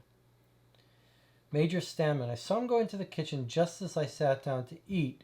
I didn't think too much of it at the time, but given the turn of events, I think you might want to know that. He went into the kitchen to complain, as we surmised, and he left that note. So it's going to be him. Mr. Bonneville, he spent his entire meal glaring reproachfully at Miss Jones while clenching his fist. Miss Coulson, a pretty woman, I must admit, she tried making doe eyes at Mr. Porter, but I've got my eye on her. Mr. Boyd, an elegant young man with a lovely voice. Mr. McGuffin, he first tried to approach Miss Coulson, but was rebuffed. He then spent the rest of the trip making eyes at Miss Jones. It was so obvious that even I noticed it from where I was sitting. Mr. Edmund, he served us so quickly that I wondered if he wanted to get rid of us. So we know Hercule Bonneville is mad at him, but he wouldn't have killed him in that way. We finished this. Okay, let's question him about the other passengers, 28. James Boyd. I'm lucky to share my cabin with Miss Coulson, a rare breed of woman, an impeccable hairstyle with an elegant and tasteful outfit. The first thing I noticed was her fine beige suit. He's the guy who's makes dresses. But sorry, I've wandered off. I didn't speak to the other passengers much. Miss Coulson's a charming woman. She told me that she was traveling to Edinburgh to spend a week with a cousin she hadn't seen in a long time. Major Stanman, a bad guy. He unfairly berated Miss Jones because he thought his spoon was dirty. Completely made up, I think. Mr. Bonneville, you don't want to get on the wrong side of him. He's a mountain of muscles and nerves. He didn't get involved with when the Major lashed out at Miss Jones. Mr. and Mrs. Porter, an ordinary boarding couple. Mr. McGuffin, an oaf. Now we've finished that. So these are all finished. But we still got a bunch of things here, which we must have ways to get to. Well, I don't think we've gone to cabin 504, so let's start there at number 12. Passenger cabin 12. Mr. Boyd and Miss Coulson's cabin. Wind rushes through the window that is thrown wide open. So we've got a bag and a suitcase with Mr. Boyd's name on it. Okay. I mean, I don't have any real reason to suspect either of those, but let's open the bag first, too. Given the circumstances, you can't afford to stand on decorum, so you search Miss Coulson's small travel bag. It contains makeup kit, some very elegant hairpins, a tourist guide, and some clothes. So completely consistent with her story. Now we're going to open the suitcase with Mr. Boyd's name on it. You open James Boyd's suitcase and discover several fashion accessories, but one object in particular catches your attention, a sewing kit with gold-plated accessories. The showpiece of the collection is a sharp pair of scissors. It's just a red herring. We know the murder weapon. Okay, but now we've got a problem. We've got clue 14 was the victim's body. Really? We haven't looked at the victim's body? Is that really possible? All right, I thought we did. You examine the victim's body. It is difficult to determine what the murder weapon might be, most likely a knife or some other sharp object. We already figured out it was the knife in the kitchen. Blood must have spurted from the victim's chest to stain his shirt and the bar counter. There is a button from the victim's shirt at his feet. A small red mark on the nape of the neck catches your eye, but you can't determine what could have caused this small injury. You search his pockets and find this business card. Mr. McGuffin, Antique Jewelry, North Lane, Brighton. Well, that's it. We've seen all of the items, all of the cards, and it's time to make our guess. Well, I mean, most of that was not useful to us, but here's what we think. We think that both of these people, the cook and the waiter, think the other one took instructions from Mr. Porter about the birthday cake. So that means neither of them wrote that down. We know that Major Stanman, this military guy, he complained about the knives being dirty and marched into the kitchen about that during dinner. During dinner? During the meal. Early in the meal.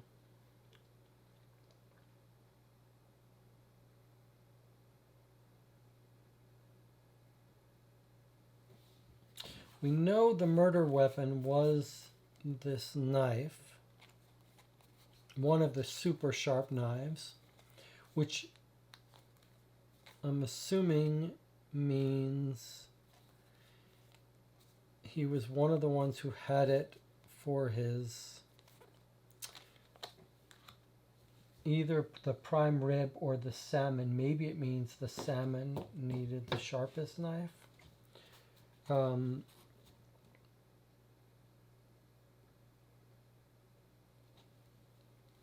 Which could be Major Stanman. If he is a neat freak, it would match with him cleaning. Here's his suitcase trunk. It's impeccably arranged. 2 bayonet rifles from the Napoleonic era, a toiletry bag containing a very sharp razor, some clothes, shoe brush, and shoe polish. Interesting. Book about antique coins assorted in the sheath with a ticket for the antique fair. So he was also going to the antique fair.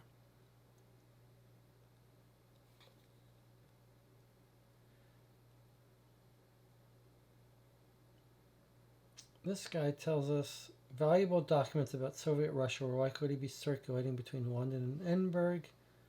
It's obvious that Mr. MacGuffin's murder is tied to these documents.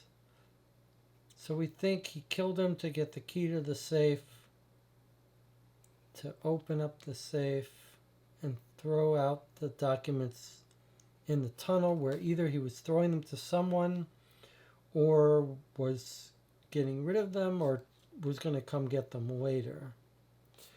I just want to do the last thing I wanted to look at was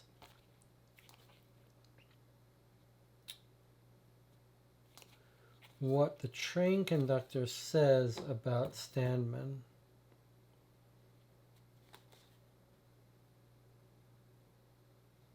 Does Stanman know the route well, is what I was curious about. A clean freak, he unfairly complained to Miss Jones about the supposed uncleanliness of his cutlery. So that's all we're told. Not if he was a regular on the train.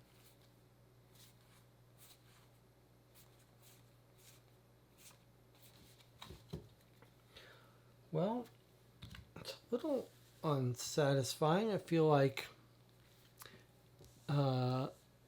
it would be nice to get to the end and have definitive information on some of this stuff. It feels like, I guess that last, when we talked to our father, Mr. Harper, he was like, eliminate people, and who's left is the person. Have we eliminated everyone? It could be. The one thing that's throwing me is the shoe polish on the carpet. Like, we had to work to get that clue.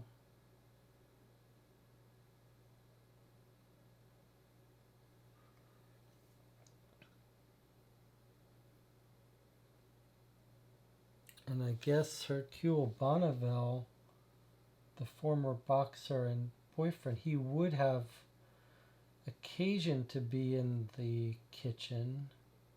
But that's not really the kind of murder he would do. Okay, so let's give our final answers. The killer, we're going to say, is Major Stanman. That's a change at the last moment. 2 pieces of evidence that was premeditated. We're going to say the fake birthday which we always said it was the birthday, but now we know it's fake. Two pieces of evidence that demonstrate that the killer's act was premeditated. I mean, I don't know if, like, it was done in the dark and then he made the fake birthday note. Are those two different things?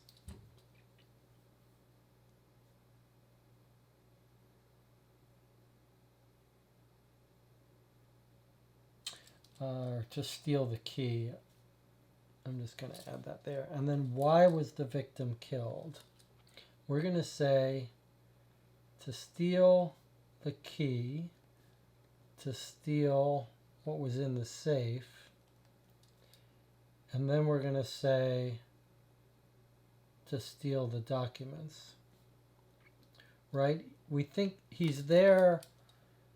He's got a ticket to the antiques fair, but I think we have to say he was just following him for the documents about Russia. All right, let's read the answer. You got a second best. Does anyone else have a different theory here? It's the shoelace, the shoe polish on the carpet that's throwing me the most. But I'm thinking that there's an alternative explanation for that, right? Like, because he may have dropped something, or he's trying to hook up with that woman.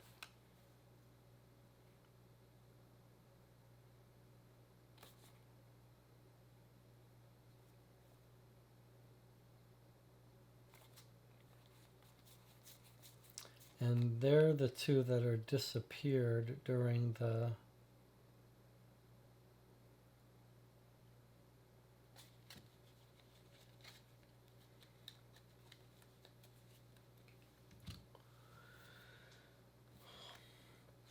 Okay, here we go. Who is the killer? To determine the killer, and following John Harper's advice, we shall use the process of elimination. Mr. Habit can be ruled out. He wasn't in the dining car when the crime took place. As can Mr. Edmund, who was carrying the cake, and Mr. and Mrs. Porter, who could not have left their table to kill Mr. MacGuffin without being noticed. The shoe polish mark on the carpet is an important clue. We must first start by asking, where did the fresh shoe polish mark come from? If there's shoe polish on the carpet, then a shoe must have rubbed against it. You can imagine that someone crawled across the room on all fours, probably so as not to be seen by the others. The shoe polish mark provides you with important information. Firstly, its location means that Mrs. Jones and Mrs. Bonneville can be eliminated.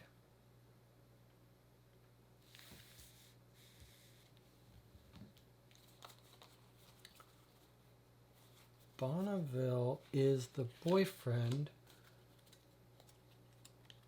who matches up with the shoe print, right? Like, according to our...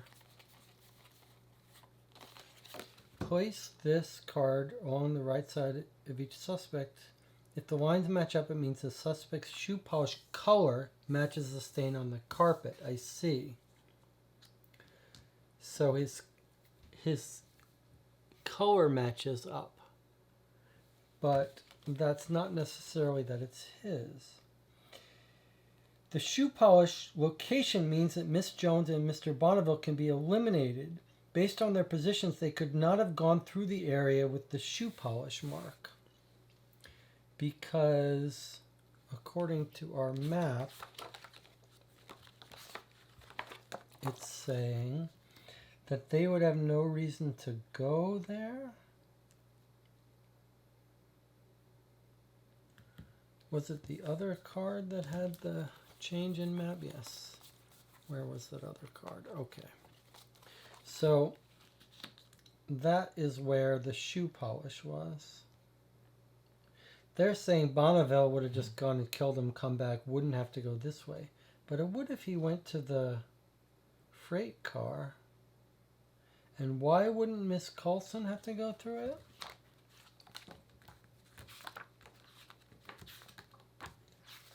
It's a little unclear to me. Oh, Miss Jones, the cook, she wouldn't have to go there unless she's going to the freight car.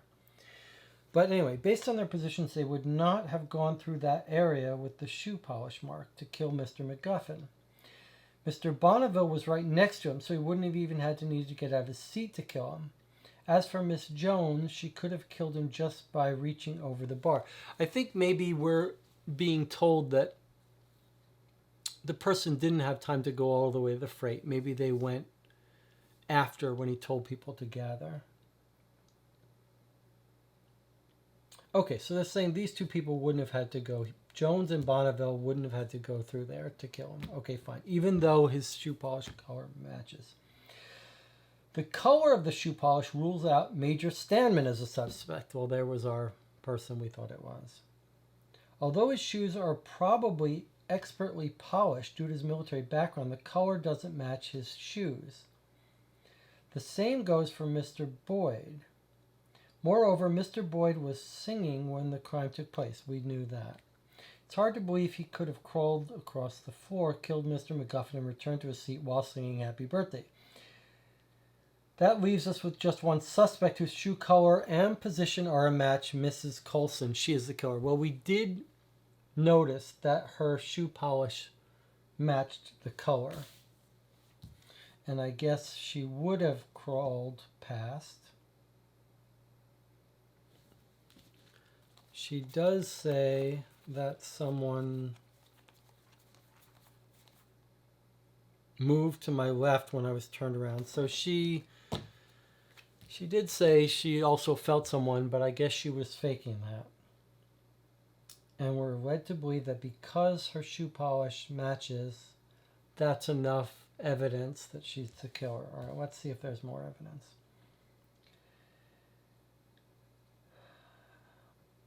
Her shoe color and position are a match.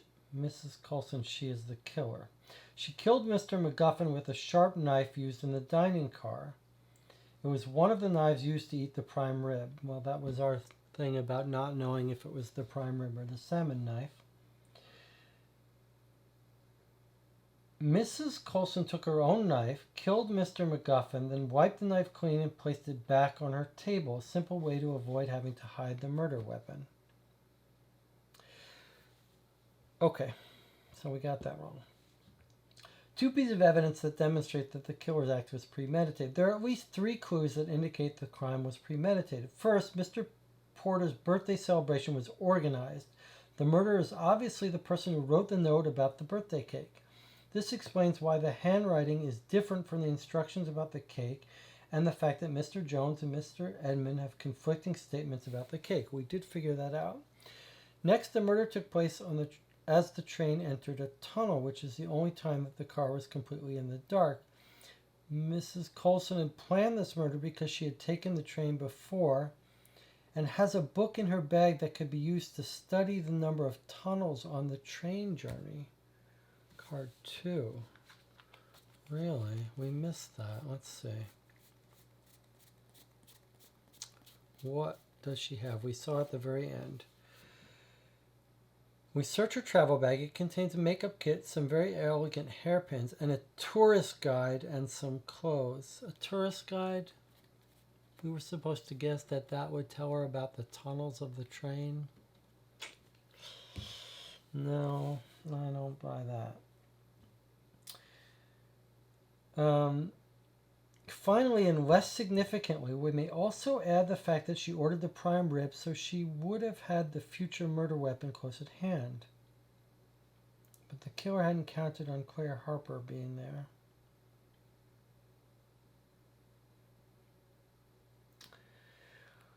Well, according to the three clues that indicate the crime was premeditated, it's the fake birthday celebration and that it happened in a tunnel,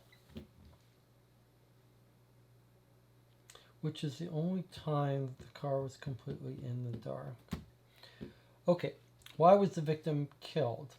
Mr. McGuffin was carrying a valuable item in his own safe that he planned to take to the Edinburgh Antique Fair.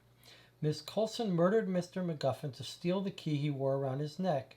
This explains why the key was in the safe on a broken chain. The shirt button found at the victim's feet and the injury to his neck. This injury occurred and the button was torn off when Mrs. Coulson took the key from around Mr. MacGuffin's neck. She then wiped the blade clean and went back to her seat. Mr. Coulson's goal was therefore to steal the key to the safe. What happened next? When Mr. Habit asked everyone to return to their cabins, Miss Coulson went to the freight car to steal the valuable contents of the safe. So she did go to the freight car after the murder. She started by picking the lock to the freight car door with one of her hairpins. Then she opened the safe with the key, put all the documents in a bag, and tossed the bag out the open window. She planned to go back and get them later. Back in her cabin, she also changed her clothes, which had probably been stained with the victim's blood. Blood had dripped down Mr. MacGuffin's chest, so we can imagine he must have stained Mr. Coulson's clothes. That's why she was no longer wearing the green suit that Mr. Boyd had noticed. Cards 25 and 28. Let's see about that. She told me that she was traveling to Edinburgh with a man she hadn't seen in a long time. Mr. Coulson, a rare breed of woman, impeccable hairstyle with an elegant and tasteful outfit. The first thing I noticed was her beige suit.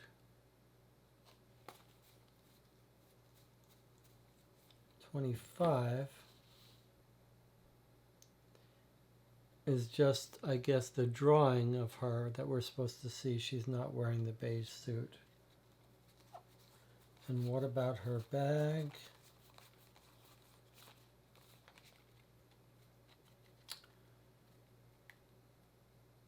Makeup kit, some hairpins, a tourist guide, and some clothes. But nothing about her clothes having blood on it.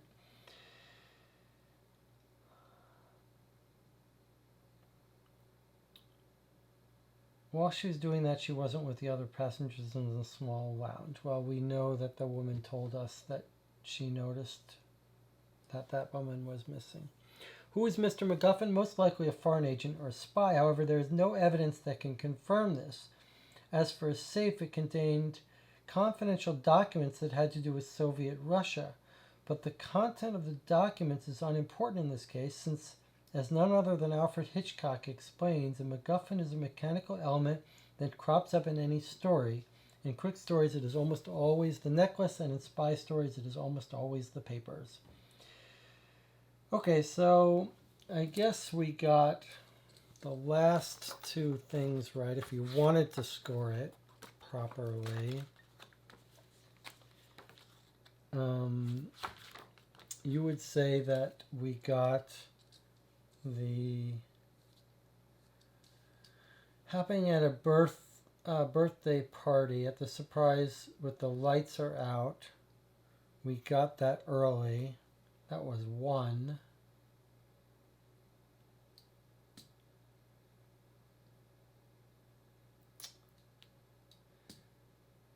And the two it claims were, one was the birthday celebration being organized. The second one was that it was in a tunnel. And also the fact that someone ordered the prime rib so they could have future murder weapon. I mean, I guess we kind of got the murder weapon being ordered, but I guess we didn't write it down, so maybe you would give us a couple points for that. So 4 points for the birthday party, maybe half a point. So that was 6. It was unclear how many different things there were there. So maybe, oh, I see, those were both 4 points if we got them both early. So maybe we'll give ourselves 3 points for that. Although we got that right in the beginning. Okay, let's just say 3 points. And then, why was the victim killed? We got that wrong. We said it was to steal the documents. So I guess that's wrong, and we got the killer wrong. So we basically got 3 points, I'd say, something like that. So between 1 and 7 points, the train made it to Edinburgh with Miss Coulson, without Miss Coulson ever being concerned about suspicion concerning her. At any rate, the contents of the safe were never found.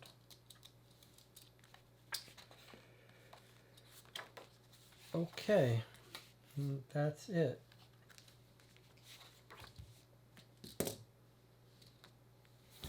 All right. So let's talk about this case that we did not solve. Talk about the mechanics of this new system, how satisfying it was.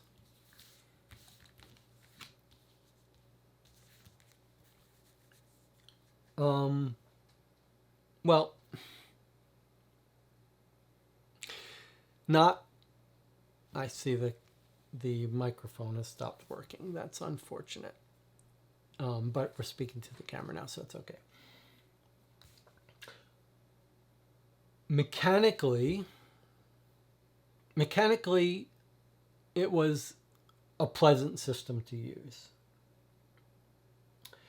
It's fun to have these large, oversized cards with lots of art on them. So this is a small case, 30 cards. A full case would be even almost double. A nice variety of things, right? There are people we talk to. Quite a bit of,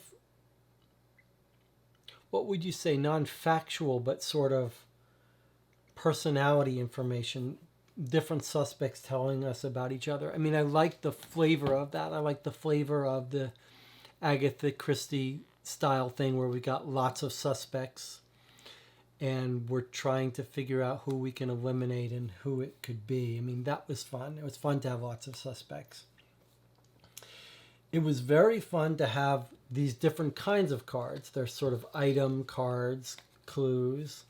There were locations which had things we could examine in them. That was fun. So the variety of cards was quite enjoyable.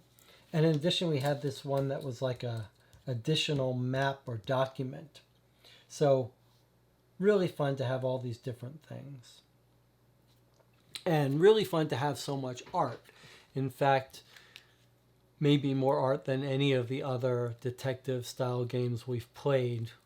I guess Detective has quite a bit of illustrations on the cards, but they're not nearly as compelling. These felt much more central to the case and gave us personalities for each person. That was quite enjoyable. And really nice that everything could be organized so easily. We could see what cards had information we still had to find, and what cards we had completed. This mechanic where you're lining up the, in this case, not fingerprints, but trying to find out if does this match this person's shoe polish. I guess we've got a couple people. I can't tell if it matches her, sort of. Okay, so that was cool, and we've seen this kind of thing before where one map sort of goes on top of and adds information. That's quite clever and nice to have a document. And just nice amounts of information. You know, like sometimes in these detective games you get just like walls of text, like 2 pages of text, and it's too much. It's a little overwhelming. This was nice. It sort of doled out these pieces of the story in nice sized chunks that were enjoyable to read.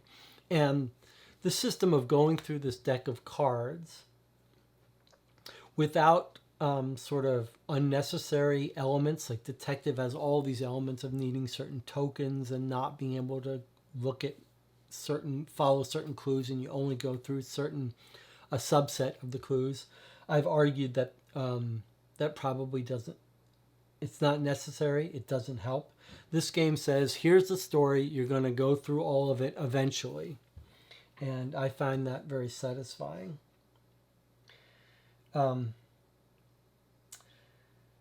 The idea of giving you the questionnaire up front, I think, is a good one. And I think the idea of having you try to guess it early, but not being locked into that, so you can change your guess as you go on, but you'll get less points. That's smart. That's clever. We've seen lots of little attempts to do these detective games in slightly different ways. And Vienna Connection tried this new thing where the questionnaire at the end doesn't challenge you to answer the mystery, but gives you options of how to pursue it next. This one does have a fairly traditional questionnaire, like Sherlock Holmes Consulting Detective, where you're trying to solve the mystery.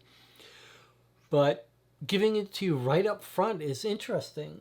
But it makes sense for this kind of case, for this Agatha Christie type of case, where it's like, who's the murderer? What's the motive? And maybe what was the motive? What was the murder weapon? Like, that makes sense that they could give that to you up front without giving away too much information. So that was good. So we've discussed lots of positive things about the mechanic. The system, there's nothing wrong with this system. As a system, very satisfying. And the idea of sort of eliminating people that it couldn't be, that's clever. And that makes sense. It matches the Agatha Christie style murder mystery. The sort of clue, you've got all these different people, how can you eliminate them? As a system, it works, it makes sense. And it's satisfying and enjoyable to play. Now, having said that, I do think that this introductory mystery was unsatisfying for me. I mean, it makes sense. I did not solve it, so maybe I'm not going to be satisfied with it. But you want to be able to look back on these and say, oh, that all made sense. And I feel like one of the flaws of these games, and Sherlock Holmes Consulting Detective, some of the cases have this same feeling where you say, well, wouldn't this make as much sense?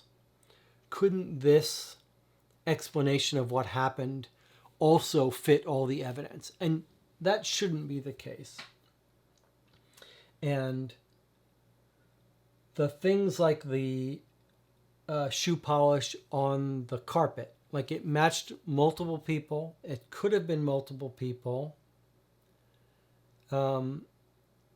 We were told that, well, it eliminates one of these people because he wouldn't have had to go there.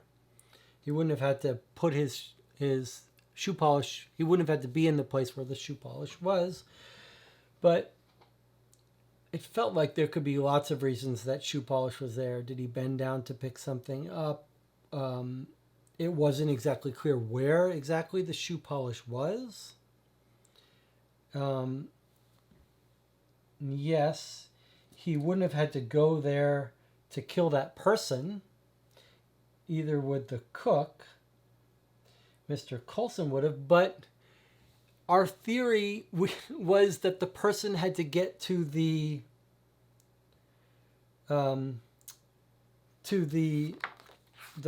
car, the freight car, and unlock the safe. And so maybe they went there on their hands and knees and snuck through there.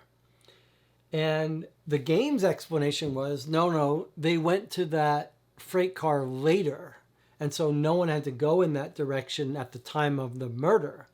They killed him, stole his key, went back to their seat, and then later opened the safe.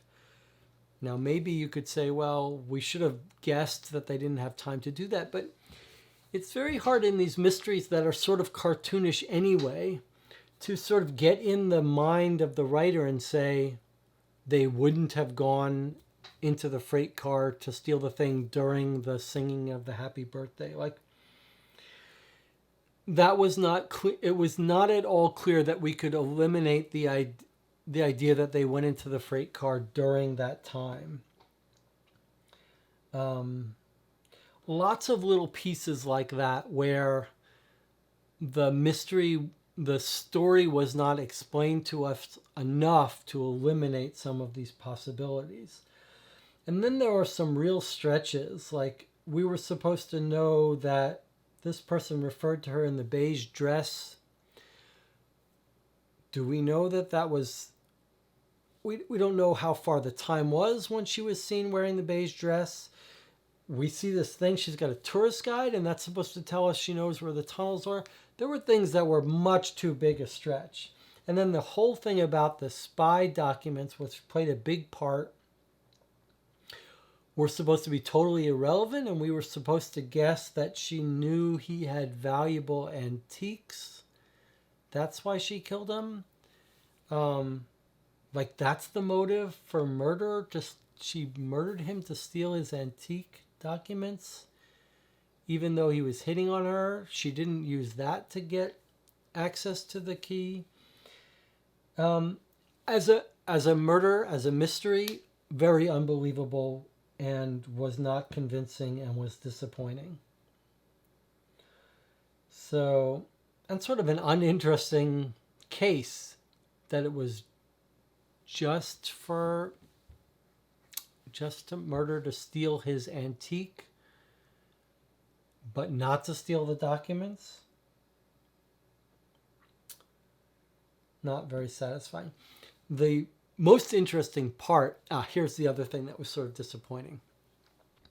The most interesting part of the entire case was this fake happy birthday. Someone snuck into the kitchen to leave a note that both the waiter and the cook thought the other one wrote about when to serve this birthday cake. The most clever inference we came up with was that the Major Stenman went into the kitchen to complain about the cutlery and left the note. That was the most interesting leap of detectiving that we made, that sort of cemented for us that it was probably this guy. And that was satisfying to figure out that it wasn't really it wasn't really her birthday, and so someone faked this note. And then the game told us that somehow Miss Coulson wrote that note, and somehow, although it wasn't explained to us, snuck it in to the kitchen at some time unknown. And the fact that Mr. Stenman came up with the reason to come into the kitchen really was because he thought the cutlery was dirty. Very unsatisfying. It almost feels like one of those... It almost feels like the situation where in some of the Sherlock Holmes cases, it turns out that they changed who was to blame in some of the Sherlock Holmes cases, and like forgot to change other things. So there are some typos, some mistakes in some of the early Sherlock Holmes cases where it's pointing to one person, but it's really another because they changed it midway or during the writing or in a different edition. That's almost what it feels like here. It almost feels like it was the Major, and that was when he wrote the false note, but then they changed it in the end and decided not to do it. So that was the least satisfying element to this murder mystery. So there you have it. I mean, on one hand, I like the system. I like the idea. I like the fact that you go through all the cards, but are incentivized to come up with theories early on. And when Greg and I play these Chronicles of Crime, for example, we frequently try to take early breaks and come up with theories. So all that is good. System is good. I look forward to trying the larger cases where there's some more full-page documents. Love the color of the cards and the diversity of cards. System's good. That mystery sucked. Maybe it was just an introductory mystery. Maybe the real cases are much better. We'll have to play them and find out. And I'll see you next time.